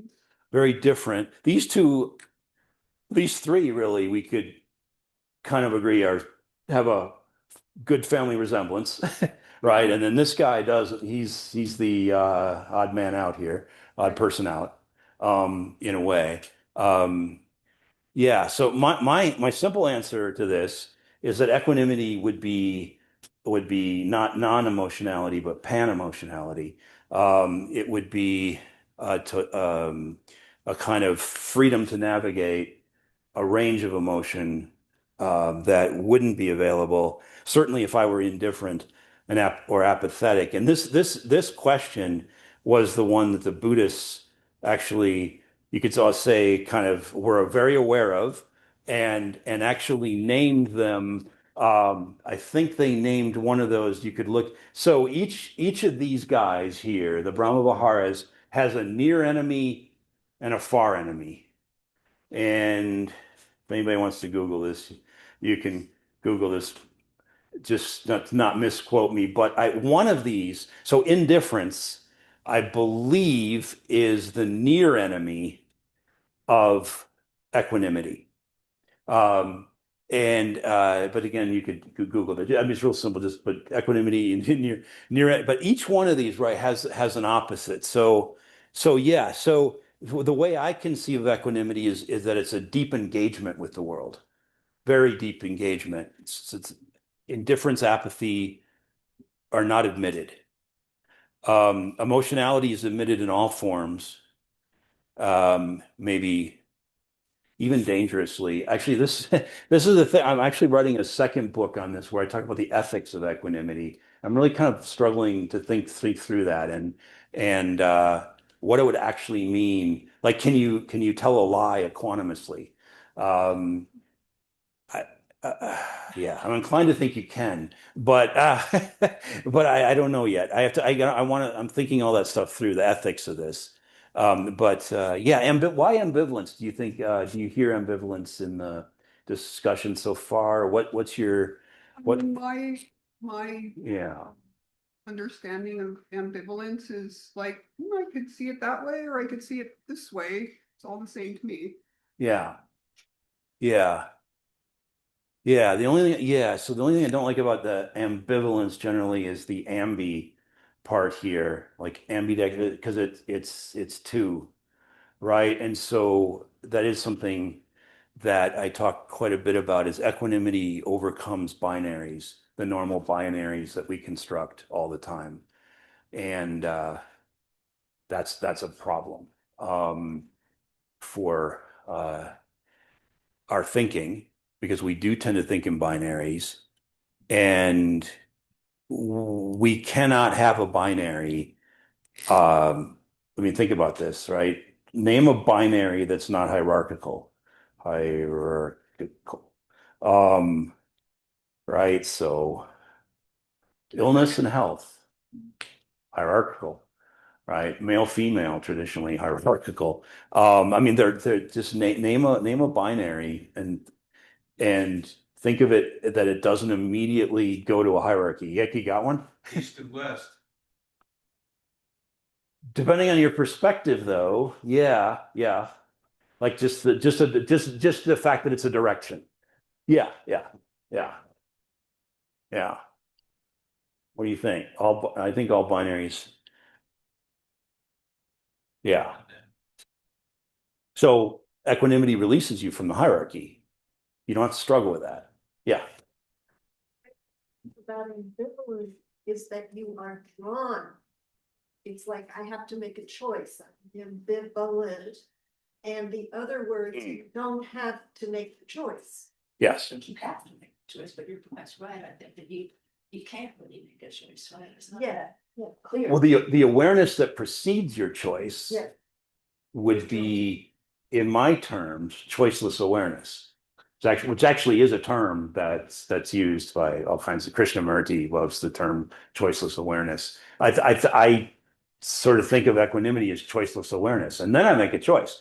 But that's the beauty of equanimity, is that I've got an and available to me. And with that, I mean, if it's kind of like the yes and thing, I've got an and available to me, and then after the and I'm not talking about just A and B, but A and B and C and D and so forth, that kind of and, right? So I've got that available to me, and yeah, I don't have to, I'm not locked into a choice because I've got an openness, right? So if I really have two choices, A or B, then and I really believe that A is the right choice in this situation for whatever reason, then I'll probably just go with A on the bias side. But if I say no, actually I've got both of these, now I can maybe go A and then maybe go B. Or it could go, there's so many different ways. It doesn't have to be strictly, yeah, biased in a way. But yeah, Awareness. yeah, in many ways, yes, absolutely. Yeah, and the ability to move across that wholeness. Yeah. Right. That I think is crucial. That's what's missed in a lot of the discussions. Yeah. Which pieces? Yeah, all of the stuff in the left-hand column. Oh, okay. Awareness that Right. everything is in wholeness. Right. That would be equanimity, that would be different than mindfulness. Yes. Mindfulness is not getting stuck on something. Awareness of wholeness is being aware that everything is in the picture, I would think. Yeah, and everything's right, and everything's interconnected and moving and in flux, and just like our lives are always in flux. Yeah, yeah, yeah. No, I think that's right. It's a good way to conceptualize it. Yeah. So if you think about what I was saying about equanimity and PTSD earlier, right? So equanimity releases people with PTS who have PTSD from the imperative to be aware. They've got to be aware, right? That's why crowds are intolerable for many people with PTSD because of that imperative. And it's a survival lens, like you guys were pointing out. And what equanimity comes along and does is it adjusts that survival lens. It doesn't get rid of it. It adjusts it so that we can even out our negativity bias a little bit here, so that dangerous things, because there are dangerous things in the world, right? I mean, one of the last things you want to do with somebody with PTSD who's experienced something negative is say, well, no, but the chances of that ever happening again are like 1 in a million. I mean, like they're going to look at you like you're nuts. I mean, that doesn't, you're taught, right? It makes no sense to them. And I think we should respect the fact that it makes no sense to them. So what equanimity can come along and do is say, well, look, yeah, there's dangerous things in the world, no doubt. But those things are no more salient if I'm looking at them. At first, the neutral things or absolutely benign things, no more salient.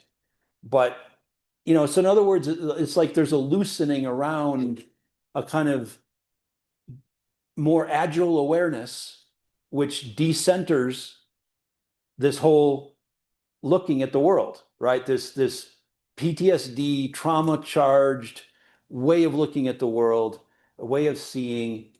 And it does so, like I was saying, without ever deeming, and this is so important, this is when I teach PTSD to veterans, without ever deeming PTSD pathological or absolutely dispensable, because I don't think it is. I mean, and so, you guys know, right, the movement to drop the D from PTS. from PTSD and just go with PTS. And I think that's a movement in that direction that I would favor here, to depathologize PTSD and say, well, no, it's totally normal human response. DSM-3 was great on PTSD. It's the most humanistic understanding there was. It was like, these are normal reactions that people have to experiences outside the range of normal human experience. I thought like, that's awesome. Like that's exactly right. That's what that is. So here's the thing. Here's something I haven't mentioned. So equanimity, well, I kind of alluded to it. It's additive. It's that yes and. It's never strictly speaking corrective. Like you don't bring in equanimity to correct my aversion to something. I don't think that's the way it should be applied. And we'll get to a story that you guys have in a handout about this.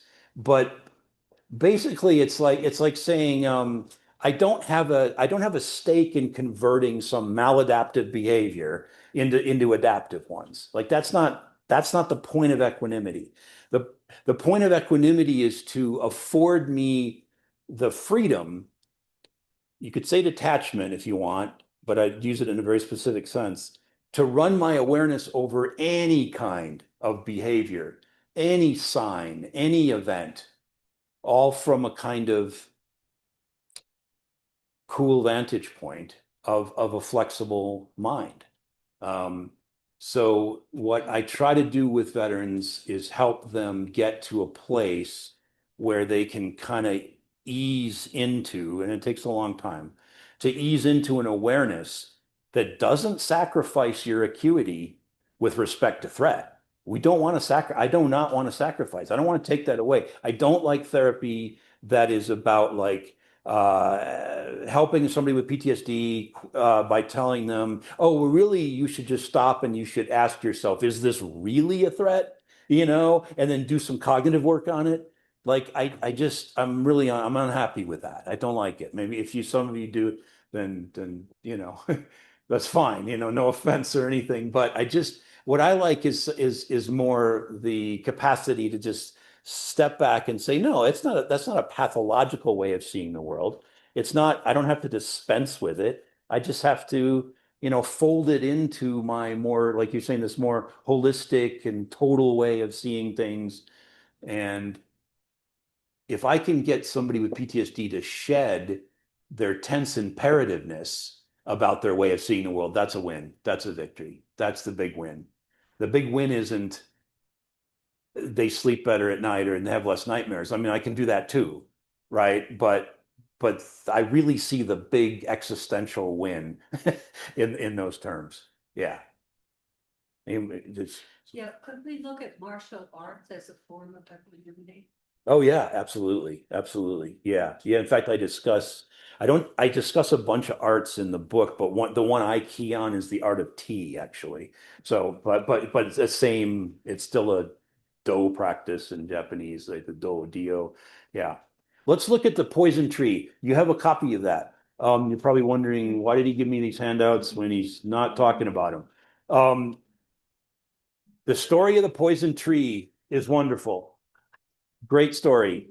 Okay, so a group of people come across a poison tree, the first group of people, and their immediate reaction to the tree is, let's cut it down before anybody gets hurt and anybody eats the poison fruit.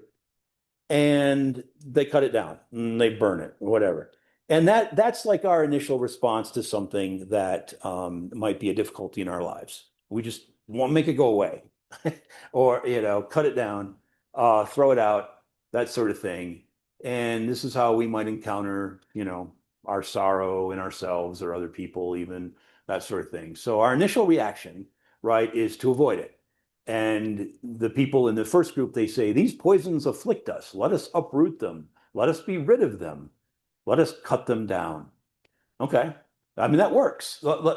First thing we have to do is acknowledge that works. I mean, if you cut the poison tree down, you have in fact saved people from eating poisonous fruit until a new tree grows or whatever. Okay, second group of people come along. And these people, they discover the poison tree and they don't meet it with the aversion that the first group does. right? What they do is they say, oh, I have a openness to life, and I have compassion for everything, including this tree. And I know that a poison tree is also part of me. I have a relationship to this tree. So let's not cut it down. Let's not burn this tree down or something. Let's have compassion for it. Let's put a fence around it. And the tree gets to live its life, and nobody gets to eat the fruit because they have to go over a fence to get to it.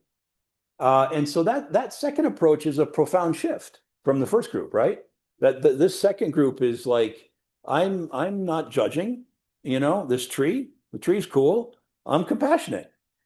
But here's the third group, and this is what I want you to think about. See if you think these people are equanimous, because I do.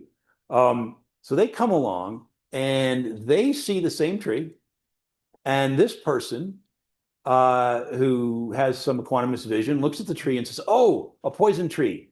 How awesome is this? This is exactly what I was looking for." And this individual picks the poison fruit, investigates its properties, mixes it with other ingredients, and uses the poison as a great medicine to heal the sick and transform the ills of the world.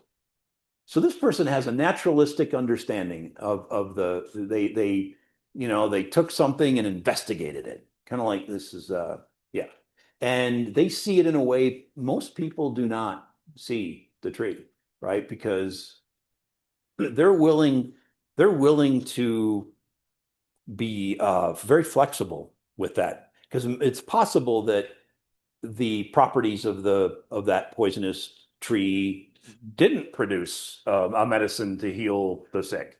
But in our example, it did. But they were open to the possibility that it could. You see, that's the key, right? They're interested in what it could do. They're open to possibility. They haven't made a judgment, but they haven't rushed to any conclusion. And that's why I think, and I argue very strongly, I don't use this story in my book, but I argue very strongly that equanimity is non-teleological. It's not about an end. It's about an open process. And I think this story is a process of engaging with a poison tree. But any thoughts you have about the groups of folks here dealing with a tree? Yeah. Like the alchemist used to say, that which wounds also heals. Ah, Yeah, yes. that's the farming. Uh-huh. Yes. Right. Yes. Yeah. I think that this is what's going on in our political life right now. Like anybody with any skin color needs to live outside of the United States. That would be the cut down the tree. Sorry, I'm getting off topic, No, but that's sort yeah. of like your average American is like, okay, let's figure out a good immigration policy. And then a more liberal, holistic type person would be like, everybody's welcome and we're going to make this work. And, these people are a net benefit to all of us. Right. Yeah. And you could think about like what happens if you force a solution. If you force a solution, right? If you're looking for something in a direct fashion, and versus you still want like the people who are experimenting with the berries or the fruit or whatever in this tree. They're doing it in an unforced way, independent of the aim.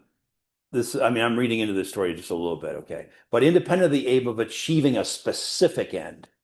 And that's a process, is my point, right? You can't, right? So it's not much of a process just to go cut the tree down or put up a fence. That's not really a process. But it's a process if I'm going to engage with that tree on its own terms. And that's what the art of healing is about. And that takes us to a story in your handout, I think, right? The pomegranate seeds. Does everybody have that? Is that in? Oh, do you have? Okay. Yeah. Story of the pomegranate. This should be, I've argued that this should actually be, basic teaching for all physicians. It's about a physician because this is a Sufi tale. Once upon a time, a Sufi physician received a young man who urgently knocked at his door and asked to become an apprentice in the art of medicine. And the physician looked at him and said, "You appear impatient, and you will fail to observe things that you will need to learn." But the young disciple was relentless. He kept pleading. And so eventually the Sufi said, okay, I accept you as my apprentice. Well, after a few years, the young man felt that he was ready to practice the same skills that he learned from his master.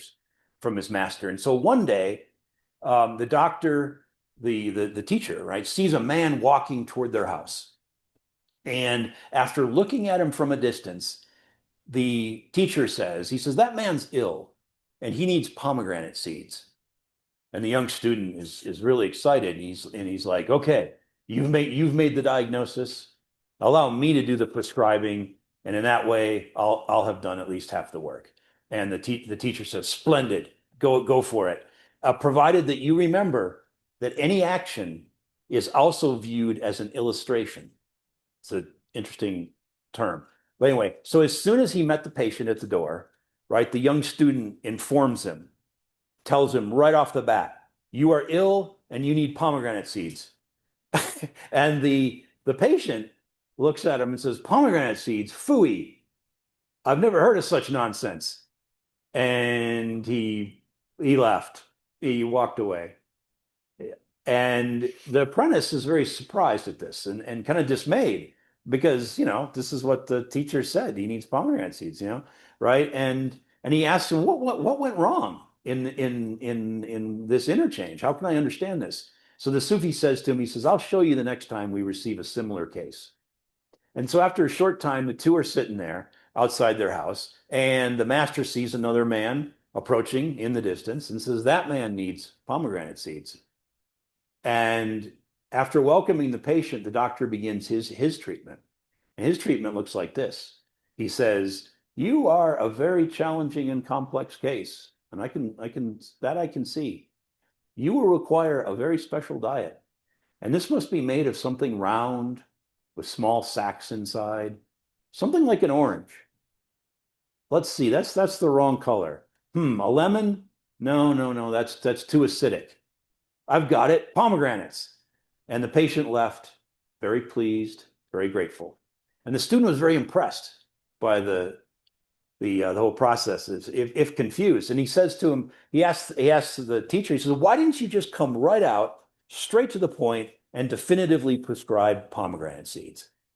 And the Sufi says, because he needed time as well as seeds. He needed time as well. This is a great story. It's a parable about how I think we all should practice medicine. But yeah, what do you think? What do you think? Like, do you see elements of equanimity here in this tale when we think about the Sufi's approach as opposed to his young apprentice? What do you think? Yeah. Well, he's illustrating a balancing of hemispheres in his poems. In other words, he's both left and right brained. Because he's curious, he's wondering. He's making a diagnosis on the other. Yeah. That's good. He's okay with going back and forth with something, right? He's okay. He's fine with saying out loud what he's thinking. I mean, we could read this and say, well, this is just artifice, right? He's just the doctor's just doing this because that's how he's going to get the patient. It doesn't matter either way. The art of medicine that he practices, right, is one that involves slowing down so that a space for observation can emerge. That's the first comment that the Sufi has about this student. He says, you're impatient. You're going to screw this up. He warned him from the beginning. And so in each example of a patient approaching the house, the Sufi doctor sees that patient from a distance. Very interesting. He makes his diagnosis at a distance. I think that space is characteristic of equanimity, seeing things from so I can see perhaps more. I mean, how you do that, I don't know, but it doesn't matter. This is a teaching story. We're left to wonder how a doctor could do that. But he's probably ranging over the possibilities. Remember that word possibility, right? That before making what would otherwise seem to be a snap assessment. Um, and yeah, so to acquire knowledge, as the Sufi sees it, right, is not about a rush, right, to a prescription, but the creation of a kind of space in which you can find your way to the quote solution, the pomegranate seeds, after going through a lemon and so on, right? He's Yeah, does that make sense? Like, okay, so put it this way. If the cure, which is the effect, right? Everybody wants the effect, or the cure. But if you take that as the object of the healing arts and you single that out and you rush toward that as the goal, then doctoring gets reduced, as it unfortunately does for some of our patients, as just prescribing. That's I'm not trying to say anything bad about psychiatrists or anything, but you see that from the student's or from the patient's point of view, that's disappointing. That's disappointing. That's felt as a kind of disappointment. And so when the student bluntly prescribes pomegranate seeds to that first patient, you can see why that patient rejected it immediately and went away. Yeah. Would you go as far as to say it's creating the conditions for emergence or something to unfold? Yes. Yeah. I think, and one of the things that's interesting about this story too is that whether it's calculated or not on the part of that Sufi doctor, the patient's buying in, to a process.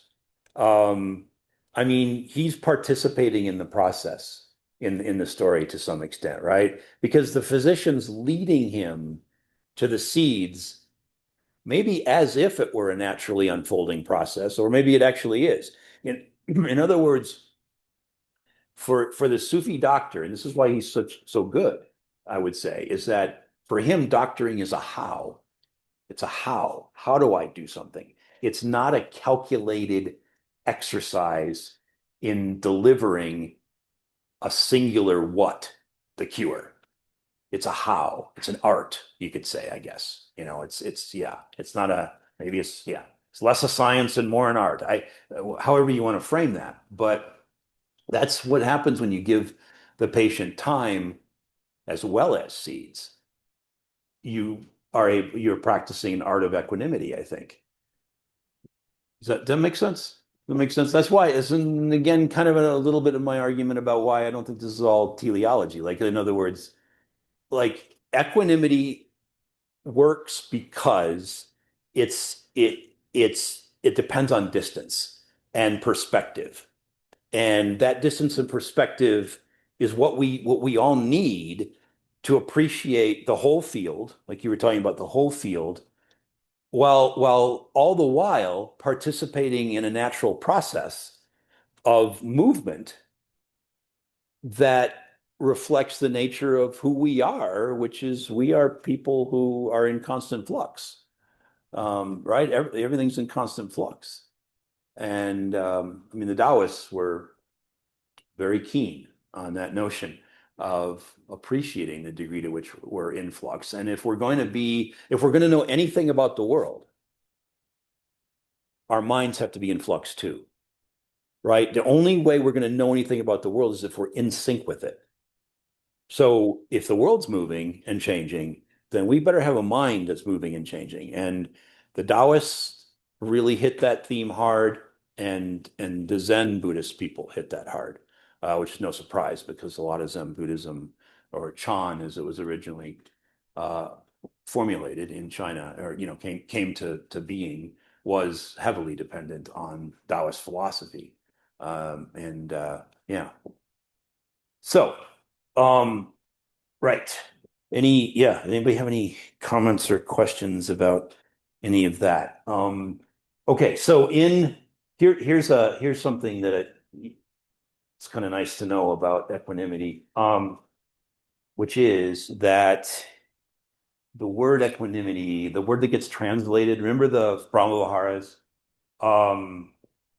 This is, karuna is the word for compassion, and metta is the word for loving kindness. Anyway, the Sanskrit word is upeksha. Upeksha. Upeksha means literally to look over.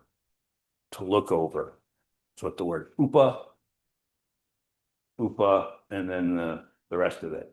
To look over. I really like that a lot. The other word that it doesn't mean equanimity, but some people take it that way. I've actually heard Dharma talks where people are like, this word, Patra Mahaj Tata, great word.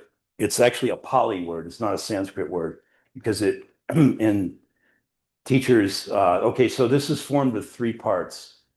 Tatra Mahaj Tata. Okay, so this means there. This means middle. And this means stand. To stand. To stand there in the middle. To stand there in the middle is what Tatra Mahaj Tata means. And I like that idea a lot. I make a big deal about that in my writing because if you're in the middle of things, then you have the capacity to look around. And these are J's, there's two T's, Tatra Mahaj Tata. It's a great word. And yeah, it's being in the middle. Being in the middle is that place where we always are. We're nowhere other than in the middle. You think about like a sphere, a ball, take a ball, put a point on the ball, that point's the middle. Put another point on the ball, it's the middle, it's the center. It's the center of everything. And I think that position there in the middle is where we always reside. Even if we don't feel that that's true. Like we wouldn't feel that's true if we were primarily concerned with maximizing our pleasure and minimizing our pain, which we all are, right? Everybody here is concerned about that is and that's okay. I mean, that makes you a human being to want to maximize your pleasure and minimize your pain, right? But if we were only concerned about that, if that were our only way of seeing the world, we would not feel like we're in the middle of anything, right? We would always kind of feel like we're on the edge and trying to make sense of a world that is, moving me around either because it's pulling me in or it's sending me away. And that's where if we split our experience into categories like pleasant and unpleasant, we risk reducing experience to immersion, avoidance, respectively. And that's like life lived on the side, on one of the sides, as if the middle were not really very valuable at all. And I happen to think the middle is very valuable. Things that grow in this world, including humans, plants, they grow from the middle out. They don't grow from the out in, right? If things like this chair grew from the out to the in, or from the exterior to the interior, it was put together. And that's why it's not living. I mean, maybe if you believe the chair is living, I don't want to trample on your beliefs, but you get it's artifice, right? It's literally made. And when you make something, you go from the outside to the inside. And when something grows, it grows from the middle, the inside to the outside. That's the natural process of things. And so again, I'm all for equanimity in the sense that it mirrors that process. That makes sense? It mirrors the process of natural living. If we're always trying to flee the certainties of an unhappy past, as we might if we're depressed, or the uncertainties of an anxious future, that would mean that the opportunities for equanimity that are available to us are not much available. I mean, they're simply not there because we can't really see the middle for what it is, right? We lose an integration of the positive, the negative, and the neutral, which is the only three things experiences can be. Does that make sense? So it makes, I know people are probably tired. Yeah. Now, John Dewey once said, this is a great quote. He said, this is how we urgently have to live our lives. He said, quote, we always live at the time we live and not at some other time. And only by extracting at each present time the full meaning of each present experience are we prepared for doing the same thing in the future. Does that make sense? Like, so with equanimity, the conventionally beneficial side of experience, which is the compassionate side, the trust side, the connected side of all that, and the dark side, what Jordan was alluding to, the dark side that we tend to shun, that we tend to judge as corruptive or something like that, are brought into an integrative awareness. And they are fluidly apprehended by the mind. Yeah. Wisdom is, Ajahn Chah once said, wisdom comes from being mindful in all postures and letting things take their natural course. And I always thought, what does that mean? Like, I read that as like, not just literally postures. I can meditate in a lotus position. I can meditate lying down, but I can switch up my perspective. I have the capacity to switch my perspective and get a sense of the whole in that way. It's the only way I'm going to get a sense of the whole, right? Is to switch my perspective. So look, this I think you'll enjoy. Let's look at the poem by Gilbert called "Brief for the Defense." This is a wonderful poem. If you don't know this poem, it'll repay lots of visits for you. It goes like this: sorrow everywhere, slaughter everywhere. If babies are not starving someplace, they're starving somewhere else, with flies in their nostrils. But we enjoy our lives because that's what God wants. Otherwise, the mornings before summer dawn would not be made so fine. The Bengal tiger would not be fashioned so miraculously well. The poor women at the fountain are laughing together between the suffering they have known and the awfulness in their future, smiling and laughing while somebody in the village is very sick. There is laughter every day in the terrible streets of Calcutta, and the women laugh in the cages of Bombay. If we deny our happiness, resist our satisfaction, we lessen the importance of their deprivation. That's pretty. We must risk delight. We cannot do without pleasure, or we can do rather without pleasure, but not delight, not enjoyment. We must have the stubbornness to accept our gladness. This is another great line. We must have the stubbornness to accept our gladness in the ruthless furnace of this world. To make injustice the only measure of our attention is to praise the devil. If the locomotive of the Lord runs us down, we should give thanks that the end had magnitude. We must admit there will be music despite everything. Another great line. We stand at the prow again of a small ship anchored late at night in the tiny port, looking over, there's Upeksha, to the sleeping island. The waterfront is 3 shuttered cafes and 1 naked light burning. To hear the faint sound of oars in the silence as a rowboat comes slowly out and then goes back is truly worth all the years of sorrow that are to come. This is a hard-hitting poem, right? I mean, take it literally, a brief for the defense, right? Like a lawyer would use a brief. Would you take this case on?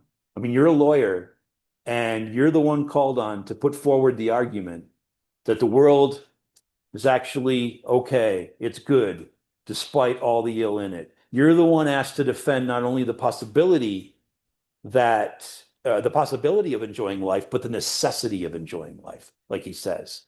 Would you take the case or plead it out? Consider it a lost cause and walk away?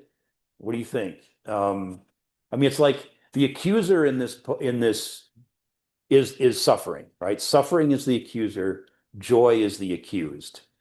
And he's watching him play out, and he's marshaling evidence very brilliantly, poetically. Jack Gilbert's an amazing poet. It was an amazing poet. Yeah.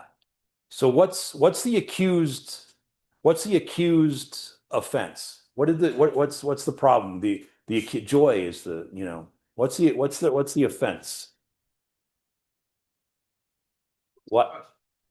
You're defending joy, and so somebody has charged joy with what in this poem? What's the problem? I mean, as he sees it. Illusion. Charging joy, against joy, that's illusion. Oh, that it's an illusion? No, I think for him it's real. It's real. Like the laughter is real in this poem, right? The women laughing, the beauty, the smiles, the enjoyment of the dawn in this poem, the cafes, the music. Ignoring the suffering. Yeah. Yeah, minimizing, ignoring, suffering. That's the crime, according to the accuser, right? It's like, how dare anybody laugh, smile when somebody in the village is very sick, when women are being treated in this horrible way, when babies are dying. I mean, the poem hits hard, right? As the Gen Z people talk, they use that phrase. It hits hard. That hits hard, right? The baby, yeah, with flies in their nostrils.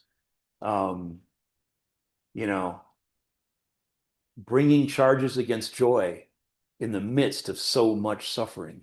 How do you do that? Yeah. It's Temporary. Yes.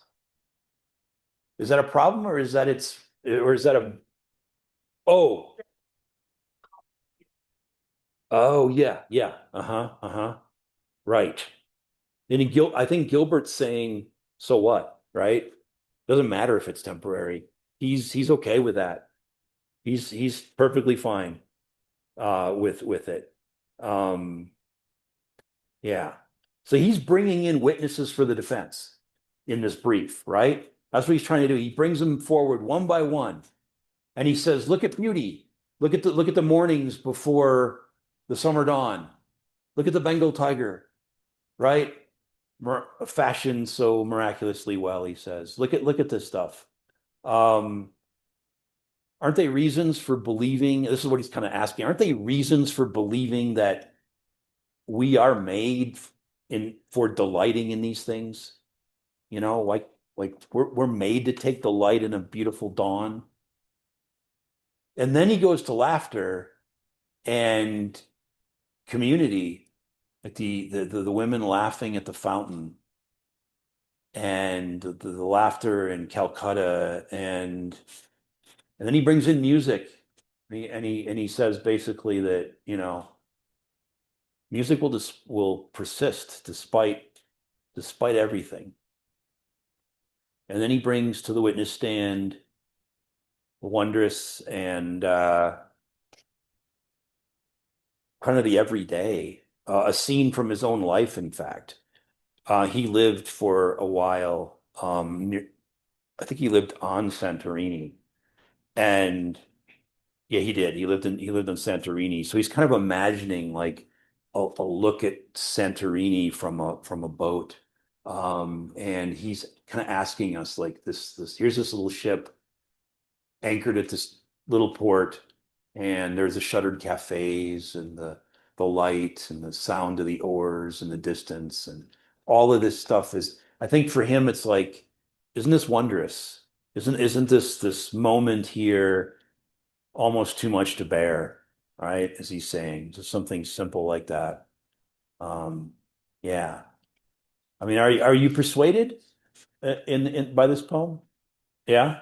You're persuaded by I'm the persuaded, but I also feel like he's trying to justify his own inner conflict that being someone privileged, to not be a washerwoman in Calcutta and to not be, somebody living in Gaza right now. Uh-huh. Uh-huh. And That's interesting. Right. I think we're all struggling with looking at the world and how it is right now, and yet we're sitting in this room having the privilege to be in this setting right now. Yeah. No, I think that's right. I think that's an objection that you could, it has to do with the balance between joy and pain, right? And is there any, I mean, like can we honestly say the joy compensates for all the pain? You can't, but you God, can't, right? my story is here. Mm-hmm. I wasn't born in Gaza, and I can't, I can't explain that, but that's just the way my story is. And I can't, destroy my moments of joy because, I'm bearing witness to somebody else's story that I can't really change. Right, right. So even while somebody in the village is sick, there's laughter still a possibility. It doesn't eliminate the suffering. That's the thing about equanimity, is that if you've got, we'll go back to binaries. If you got a two right here, you got joy, you got suffering. It's blackfish, whitefish, Tao. I mean, they go together. You can't, it would, right? He knows that, I think, at a deep level. He's basically saying, look, laughter, it does not eliminate any of this suffering. But here's the flip side. Suffering does not eliminate the laughter. And you got to see it that both ways.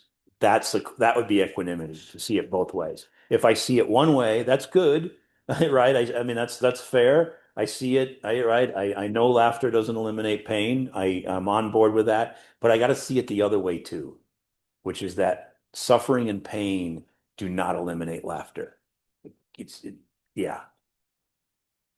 Laughter creates endorphins, though, and can alleviate pain. Well, that's true. But also in Buddhism, the first note of the Four Noble Truths is all life is suffering. Right. But All life then is suffering. there's that really wonderful song by John Denver, all this joy, all this sorrow, all this promise, all this pain. Such is life, such is being, such is living, such is love. Nice. Yeah. And that comes from such a deep place, I think, in life experience, because he's a deep natural equanimity. Yeah. That's nice. Yeah. It's not a new idea that suffering can be elevated, that we grow through suffering. Every religion, talks about that, whether Catholicism, Judaism, Buddhism. And Helen Keller, I think, said, if it were not for my suffering, where would be my strength? And so the issue of suffering, I think somebody had said that joy is fleeting, but I think it's important to distinguish different words for positive emotion and happiness. For example, being happy and laughter is one way of talking about, which is certainly an indication of positive, but joy can, whatever the English word is, for a more sustained leitmotif, an underlying sense of happiness that can even be joy, even through the suffering. So I've said to people about, well, despite the suffering, it comes up in the story there, but the music, I think, despite, it could be because of that. In other words, how do you have music, which would be very boring if we're all right. And some of the best music is the music that makes you cry and tells you a story of suffering. And yeah. Two questions. One is, are you equating equanimity with right brain thinking? No. A movement back and forth between right and left. Okay. Yeah. And is there a left brain, right? Okay, go ahead. Oh, I was just saying, but the right brain, I would say, is more compatible, right, with equanimity for sure. But I wouldn't lock it into. But yeah. Oh. Yeah. Because I think you'd agree, right? The right brain is, able to do that synthetic work, and that the left just can't can't do. Right. Right. It goes, yes, and make sense of it. Yeah. That makes it. Yeah. Your second question. Yeah. So is there a right brain, left brain interpretation of this poem? Like, Good question. Is there a right brain, left brain? I mean, when he says standing on the prow again of a small ship anchored, it almost sounds like right brained, maybe. I don't know. Yeah, but he's got that line in there about the silence as a rowboat comes slowly out and then goes back. It doesn't just go out, it's got to go back. So it's that evenness of experience that the one thing that draws me to this poem. Yeah, it's a tough poem. I mean, yeah, it really is. I don't think it's an open and shut case, as they say, right? Because in the end, we have to make a judgment. We have to choose how we're going to live, right? This isn't a choice that ultimately can be made, I think, by just weighing out pros and cons, right? That's a left brain activity, right? I mean, that's one of my least favorite ways to make a decision, right? Draw a line on a piece of paper, pros and cons, and then the only reason one of those is ever going to win is because you stopped, because you had to make a decision. But if you kept going, right? I mean, it might be that one week the cons are ahead. But you kept at it another week, and no, look, the pros are surging. But eventually you're like, I gotta make a decision. And then you draw a line and you say, okay, I got the pros win. It's just a function of when you stop. It isn't really an activity. I mean, we think, yeah, this pro and con sort of stuff. But here we are, right? You can't. This is not a choice that can be determined by pros and cons, like how you're going to live your life. You have to accept the whole of it, right? You have to be present. I think he's saying, look, you got to be present to the depth of sorrow and to the heights or the whatever you want to call it, the gift of joy. And the only way you're going to do that is to let go of self-protection so that you can let in the pain and let in the suffering at the risk of delight and risk delight simultaneously. You do all of that, and that brings about a kind of equanimous vision. Yeah. I think what you said about the equanimity being the integration of the hemisphere. There's a lot of talk about the hemisphere, and a lot of it is really misconstrued today and emphasized and correctly. And I think the research by Richard Davidson would, if anything, say the opposite, but it's not entirely the case, that the positive emotion and approach is left hemisphere, and the negative emotion and withdrawal is right hemisphere. But that doesn't mean that the left hemisphere or the right hemisphere is really related to equanimity or happiness, because I think it is really what you're saying, which is that it's the integration and the interaction of the two. So you could have, so you don't have an excess of euphoria and elation and manic, mania from too much of the joy, whichever hemisphere it's in. Let's say it's in the left, and you also don't have the depression if you have the negative emotion. You're able to attenuate and balance them and do all the things we talked about. So, yeah. No, that's nice. Yeah, absolutely. Yeah.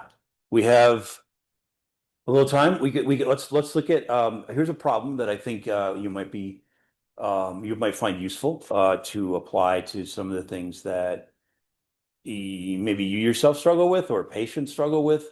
This is the ancient problem of cause and effect. And the idea is, of course, we believe that everything that occurs, every event, every effect must have a cause. And that probably behind that thing, some other thing or event will turn out to be the cause of other effects, right? So just like this kind of thing, but we know it doesn't actually go in a chain. So how does a cause lead to an effect? How does a cause lead to effect? Because in PTSD, there's a very sort of a very strong sense that everything that's done, there has to be a cause for it. And this explains the guilt that often inheres in PTSD, the guilt people have, because they're trying to explain something terrible that's occurred, and the answer to why that terrible thing occurred is themselves. They point back at themselves, say, I'm the cause of this thing. And then thus the guilt that's often associated, not in all cases with PTSD, but often it is, right? So I think here's my take on this. I think that cause and effect is one of those things that leads us to places like for example, anger. Like if we want to know who caused this negative thing, I'm going to go out and search for the origin of that, this person or something, and I'm going to find them and I'm going to hold them responsible for it, and I'm going to demand that they fix it because they're the cause. And that kind of thinking is only going to fuel a kind of anger. So it leads us to places that might ignite anger, or something negative happens and we want to know the cause, and that can be a source of much depressive rumination, right? Ruminate on this sort of stuff. But here's the problem, okay, is that everybody in this room to some extent believes or assumes that it's basic that there's such a thing as cause and effect. I mean, this is a fundamental assumption of our world, and you would be an idiot if you said that I call into question cause and effect. Everybody agrees about cause and effect. Something happens, it's the effect of a cause, and everything that happens is the cause of some other effect, and so on. But I'm going to risk being an idiot. I'm going to say all of that is nonsense, because actually, what we call a cause and what we call effect are just two ways of looking at one and the same thing, one and the same event. There's just two ways. And so if I'm equanimous, I've got that capacity, right? So this is a drawn from, I heard this in a talk by Alan Watts years ago. This is my kind of little take on what I heard. Anyway, he says something like this. Imagine you have a fenced in backyard, okay? And it's the kind of fence though, where you can see between the spaces, between the slats, each segment of the fence, okay? And in the yard behind the fence, maybe in your neighbor's yard, there's a cat. And the cat's walking back and forth. And you can see through one of the slats that this cat is walking back and forth. So in witnessing this, what do you see? You see the head of the cat, right? Then you see the body of the cat, and then you see the tail. Now, in the model of causality and cause and effect, you could say, I mean, you wouldn't say this, but you could, right? Based on cause and effect, you could say the head of the cat necessarily caused the body, which then caused the tail that followed it, right? I mean, because it looks regular, it looks reliable. The cat's going back and forth behind this fence, but obviously that's absurd. That's ridiculous, right? You wouldn't describe it because you know that it's all one thing. It's a cat, right? You know that, right? The head doesn't cause the body, and the head and the body don't go. The head and the body, they go together in this one thing called a cat. So, okay, so here's the thing. From an equanimous point of view, everything is like this. Everything all things are exactly like this. I mean, it's like we look through life through the narrow slits of the fence, and we experience things as separate events. That's the way we think of things. They're separate. This happened and this happened. Like if you were narrating to some friend what you did today or something. But in truth, they're not. They're all one thing. They're all just one thing. And sometimes it seems so apparent that one thing causes the other. I mean, we're convinced that this caused that, but that's only the result of our particular point of view. It's not reality. It's not reality. And yeah. Simultagnosia, yes. Yeah, that's true. It's completely analogous, yeah. So there's this wonderful thing, and you can pass this along to your patients. I find this really, they love this. I find this very effective. I sent this to you. It might be in your handouts right now, but you'll get it. The conference is going to send this out. Okay, this is from Gil Fronsdale who is a Dharma teacher. And he gave a talk once in 2006. And I just transcribed this because I thought it was brilliant. He says, we live in a sea of cause and effect. And he says, I like the word sea because if you take a pond and you throw a whole bunch of pebbles into the pond, you create wave patterns that ripple out in all directions, right? Just imagine that, right? And the waves hit each other and they create new wave patterns and they all in turn hit other wave patterns and it gets really complex. Now, if you throw one pebble into your pond, you get a nice concentric pattern.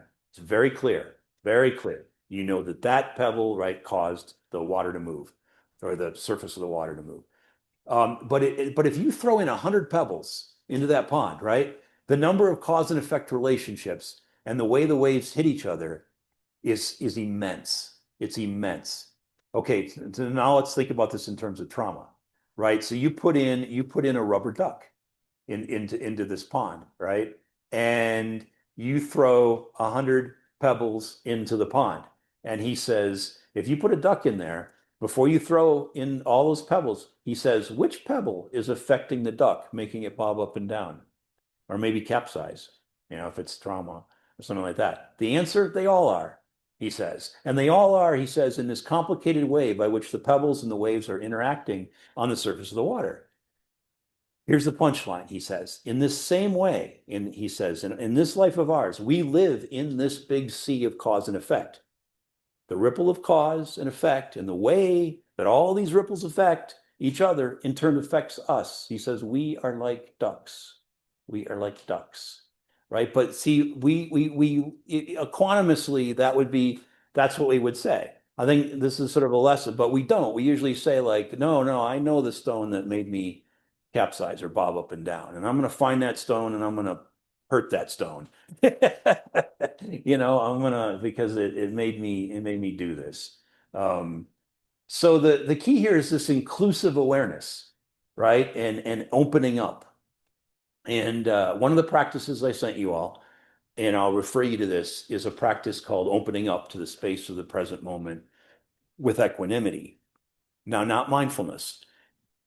And I even say in the preface of this that if we use mindfulness, sometimes in our moment-to-moment awareness, there's a tension arises because we're drilling down, right? We're getting to sensations and thoughts and feelings and stuff like that. And it can create a kind of tension in the mind.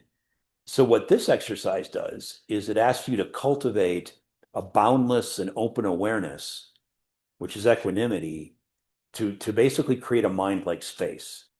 There are some wonderful meditations out there that are about like sky mind, the mind is sky. They're all kind of similar to this, but this is my own take on an exercise where you can develop a mind-like space by simply sitting and imagining how far your awareness extends in all directions. So below you, above you, in front of you and back of you, to your right and to your left, go 6 directions and just ask yourself, how far does my awareness extend in this moment?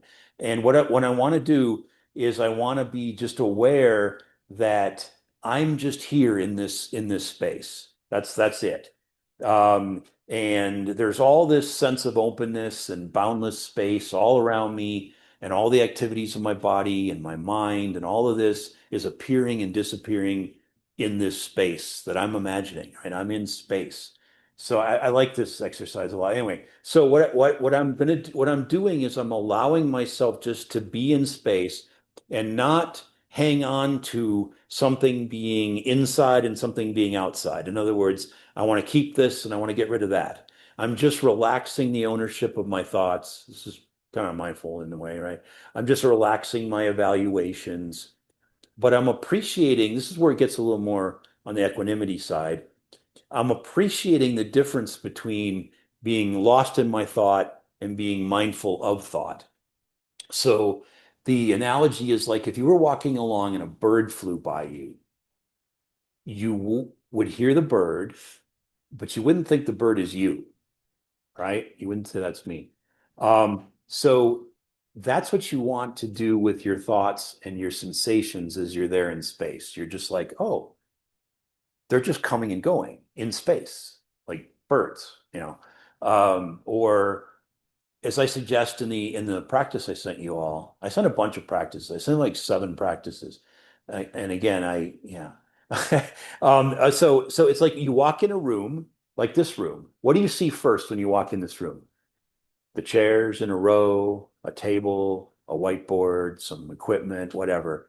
That's what you see. You see objects, but you don't see the space. You don't see the space. You can bring your mind to the space, and that would be equanimity. I see the objects and I see the space. I have 2 architects that I've seen in my private practice for a long time, and both of them see space first. It's in just part of their training, or maybe it's natural, and they became architects as a result of the fact that they see space first and they see objects second. Very interesting if you think about, again, a way of seeing the world. How do architects see the world? They see it in terms of space. They don't see objects. I mean, it's not that they don't see objects, but they see them secondarily. It's the space first. So that's what this exercise is aimed at, is getting you to just allow yourself to let space surround all the activity that's going on, the coming and the going. And I put in italics a phrase I really like a lot, which is that, and I make a lot of it, is whatever we can give space to can move. Whatever we give space to can move.